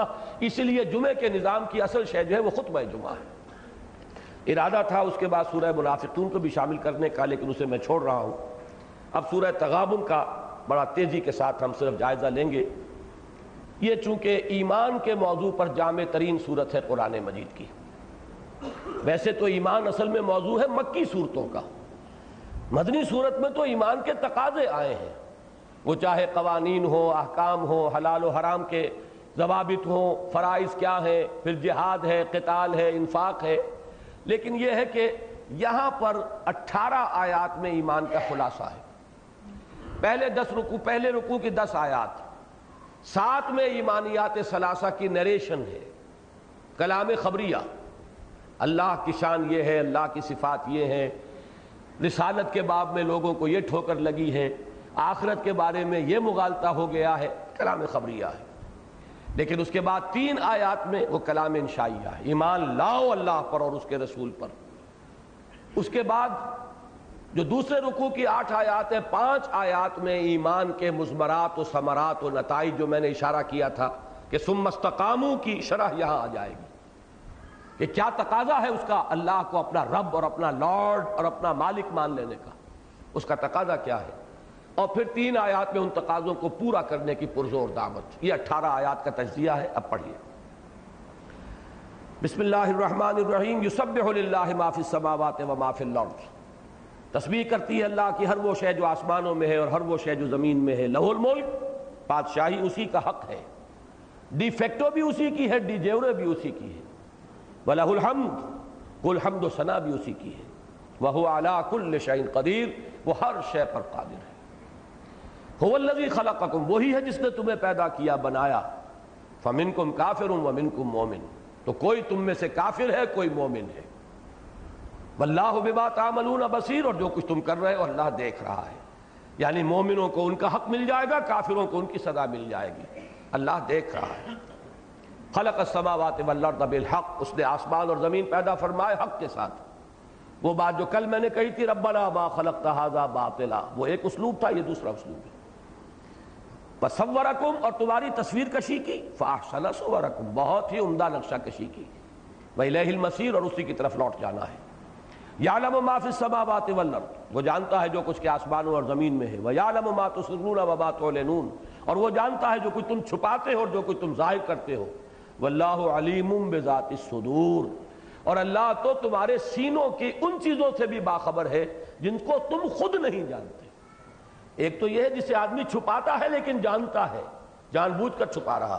ایک وہ ہے سب کانشس مائنڈ کی چیزیں، انسان کے تحت الشعور کے اندر جو کچھ لرک کر رہا ہے، جو خواہشات اور تمنائیں اور آرزوئیں جن سے انسان خود بھی آگاہ نہیں ہوتا بسا اوقات، اللہ کے علم میں تو وہ بھی ہے۔ اب یہ 4 آیتوں میں توحید کا اور اللہ کی ذات و صفات کا بیان ہوا، 2 آیتوں میں رسالت۔ الم یاتکم نبأ الذین کفروا من قبل، کیا تمہارے پاس آ نہیں گئی خبریں ان لوگوں کی جنہوں نے کفر کیا تھا پہلے؟ قوم ہود، قوم سمود، قوم عاد، قوم نوح۔ فذاقوا وبال امرہم، جب انہوں نے کفر کیا تو اپنے کیے کا بوال چکھ لیا، یعنی وہ ہلاک کر دیے گئے۔ وَلَهُمْ عَذَابٌ علیم، اور اصل سزا تو آخرت کی ہے، دردناک سزا۔ ذالک بأنہ، یہ اس لیے ہوا، کانت تاتیہم رسلہم بالبینات، ان کے پاس ان کے رسول آتے رہے واضح تعلیمات کے ساتھ یا واضح نشانیوں کے ساتھ۔ فقالوا بشر یہدوننا، تو انہوں نے کہا کیا بشر، انسان ہمیں ہدایت دیں گے؟ یعنی بشریت کو دلیل بنایا ان کی رسالت کو رد کرنے کے لیے، یہ رسول کیسے ہو سکتے ہیں جب بشر ہیں؟ فکفروا، تو انہوں نے کفر کیا، اس بنیاد پر کفر کیا۔ وتولوا، اور پیٹھ موڑ لی۔ واستغنى اللہ، تو اللہ نے بھی بے نیازی کی روش اختیار کی۔ واللہ غنی حمید، اللہ تو غنی اور حمید ہے ہی، یہ بے نیازی کا جامہ اس پر تو راست آتا ہی ہے اور کسی پر تو آتا ہی نہیں۔ اب یہاں نوٹ کر لیجئے، میں نے پرسوں کی اپنی گفتگو میں اشارہ کیا تھا، ایک ہی مرض ہے رسالت اور نبوت اور بشریت میں تضاد محسوس کرنا۔ اس مرض کا ظہور ہوا اس وقت اس شکل میں کہ جن کے سامنے گوشت پوشت کا انسان موجود تھا، وہ بشریت کا انکار کیسے کرتے؟ وہ تو جانتے تھے محمد عبداللہ کے بیٹے، عبد المطلب کے پوتے، حمزہ کے بھتیجے، ابو طالب کے بھتیجے، آمنہ کے بیٹے، خدیجہ کے شوہر، فاطمہ کے باپ، جانتے تھے کہ نہیں جانتے تھے؟ وہ تو بشر سامنے تھا۔ بشریت کی بنیاد پر رسالت کا انکار، یہ رسول کیسے ہو سکتے ہیں جبکہ یہ بشر ہے؟ یہی گمراہی آئی ہے پھر بعد میں، جو رسول مانتے ہیں انہوں نے بشریت کا انکار کر دیا۔ یہ رسول ہے تو بشر کیسے ہو سکتے ہیں؟ تو گمراہی ایک ہے، بالکل ہم وزن، کوئی فرق نہیں ہے اس کے اندر، جہاں تک اس کی جو بھی شدت کا اور گہرائی اور گہرائی کا تعلق برابر ہے۔ ظہور 2 شکلوں میں ہو رہا ہے۔ اب 2 آیتوں میں یہ رسالت کا مضمون آ گیا، اب 31 آیت میں آخرت۔ زعم الذین کفروا ان لن یبعثوا، ان کافروں کو یہ زعم ہو گیا ہے، یہ خیال خام لاحق ہو گیا ہے کہ یہ اٹھائے نہیں جائیں گے یا اٹھائے نہیں جا سکیں گے۔ قل بلا وربی، کہہ دیجئے کیوں نہیں، اور مجھے اپنے رب کی قسم ہے، لتبعثن، تم لازماً اٹھائے جاؤ گے، ثم لتنبؤن بما عملتم، پھر تمہیں جتلا دیا جائے گا جو کچھ کہ تم نے کیا ہوگا۔ وذالک علی اللہ یسیر، اور یہ اللہ پر بہت آسان ہے۔ یہ 7 آیتیں ہیں۔ اب آ رہا ہے کلمہ فا کے ساتھ، جیسے کل میں نے سورہ حج کی آخری آیت میں توجہ دلائی تھی، یہ فا بڑا اہم ہوتا ہے۔ فآمنوا باللہ، فآمنوا باللہ ورسولہ والنور الذی انزلنا، بس ایمان لاؤ اللہ پر اور اس کے رسول پر اور اس نور پر جو ہم نے نازل فرمایا، یعنی یہ قرآن حکیم۔ واللہ بما تعملون خبیر، اور جو کچھ تم کر رہے ہو اللہ اس سے باخبر ہے۔ یوم یجمعکم لیوم الجمع ذالک یوم التغابن، وہ دن جس دن کی وہ تمہیں جمع کرے گا، جمع کرنے کے دن، وہ ہے ہار اور جیت کے فیصلے کا دن۔ اس روز جو جیتا وہ جیتا، جو ہارا وہ ہارا، جو کامیاب ہوا وہ کامیاب ہوا، جو ناکام ہوا وہ ناکام۔ اصل کامیابی اس روز کی، اصل ناکامی اس روز کی۔ اور وہ کامیابی کیا ہے؟ وَمَن يُؤْمِن بِاللَّهِ وَيَعْمَلْ صَالِحًا يُكَفِّرْ عَنْهُ سَيِّئَاتِهِ، جو اللہ پر ایمان لائے گا اور عمل کرے گا اچھے، اللہ تعالیٰ اس کی برائیوں کو دور کر دے گا۔ وَيُدْخِلْهُ جَنَّاتٍ تَجْرِي مِن تَحْتِهَا الْأَنْهَارُ خَالِدِينَ فِيهَا أَبَدًا، اور انہیں ان باغات میں داخل کرے گا جن کے دامن میں ندیاں بہتی ہوں گی، جن میں وہ رہیں گے ہمیشہ ہمیش۔ ذَلِكَ الْفَوْزُ الْعَظِيمُ، یہی بڑی کامیابی ہے۔ اور ناکامی کیا ہے؟ والذین کفروا وکذبوا بآیاتنا اولئک اصحاب النار خالدین فیہا وبئس المصیر، اور جنہوں نے کفر کیا اور جھٹلایا ہماری آیات کو وہ ہوں گے آگ والے، اس میں رہیں گے ہمیشہ ہمیشہ، اور وہ بہت ہی برا ٹھکانہ ہے۔ پہلا رکوع ختم ہوا۔ دوسرے رکوع کی پہلی 5 آیات میں ایمان کے 5 ثمرات۔ پہلا نتیجہ وہ ہے جو سورہ حدید میں آ چکا ہے تفصیل سے، یہاں اجمالاً ما صاب من مصیبت الا باذن اللہ، کوئی مصیبت واقع نہیں ہو سکتی مگر اللہ کے اذن سے۔ ومن یؤمن باللہ، اور جو اللہ پر ایمان رکھتا ہو، یہد قلبہ، اللہ اس کے دل کو ہدایت دے دیتا ہے۔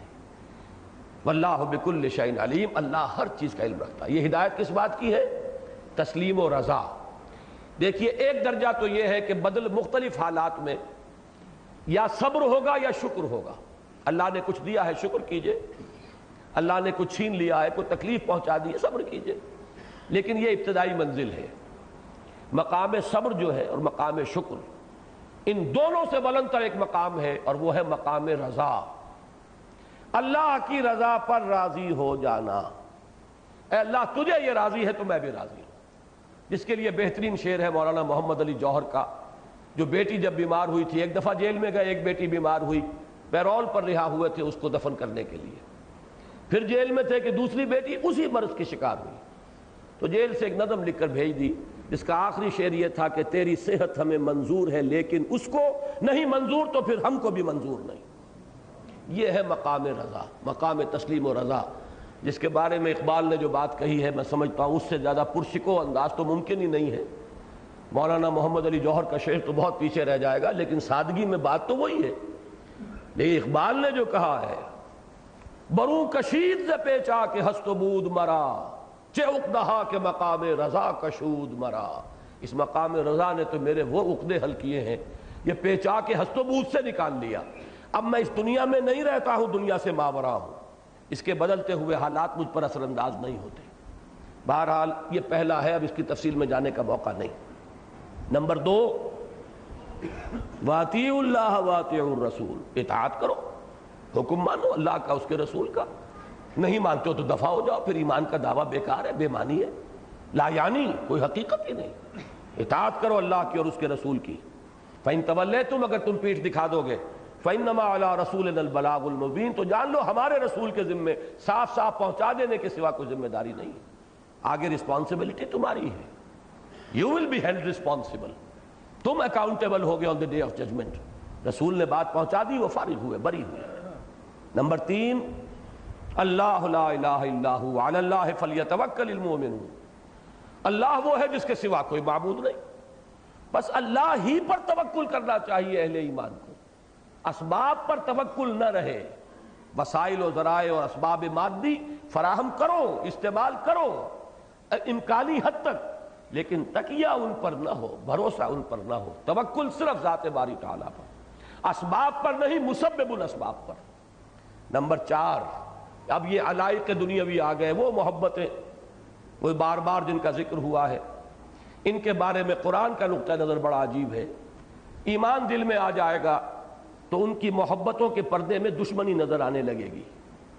بیوی کی محبت مجھے غلط راستے پر نہ لے جائے، بچوں کی محبت اور ان کا لاڈ پیار، کہیں میں ان کو بھی برباد نہ کروں اور کہیں ان کی محبت مجھے برباد نہ کر دے۔ ان کے لیے اور ان کی رضا جوئی کے لیے اور ان کی فرمائشیں پوری کرنے کے لیے حرام خوری، ان کو اعلیٰ سے اعلیٰ تعلیم دلوانے کے لیے رشوت اور سارے غلط ہتھ کنڈے یہ انسان کر رہا ہے، گویا کہ یہ محبت کے پردے میں دشمنی ہو رہی ہے، عداوت ہے۔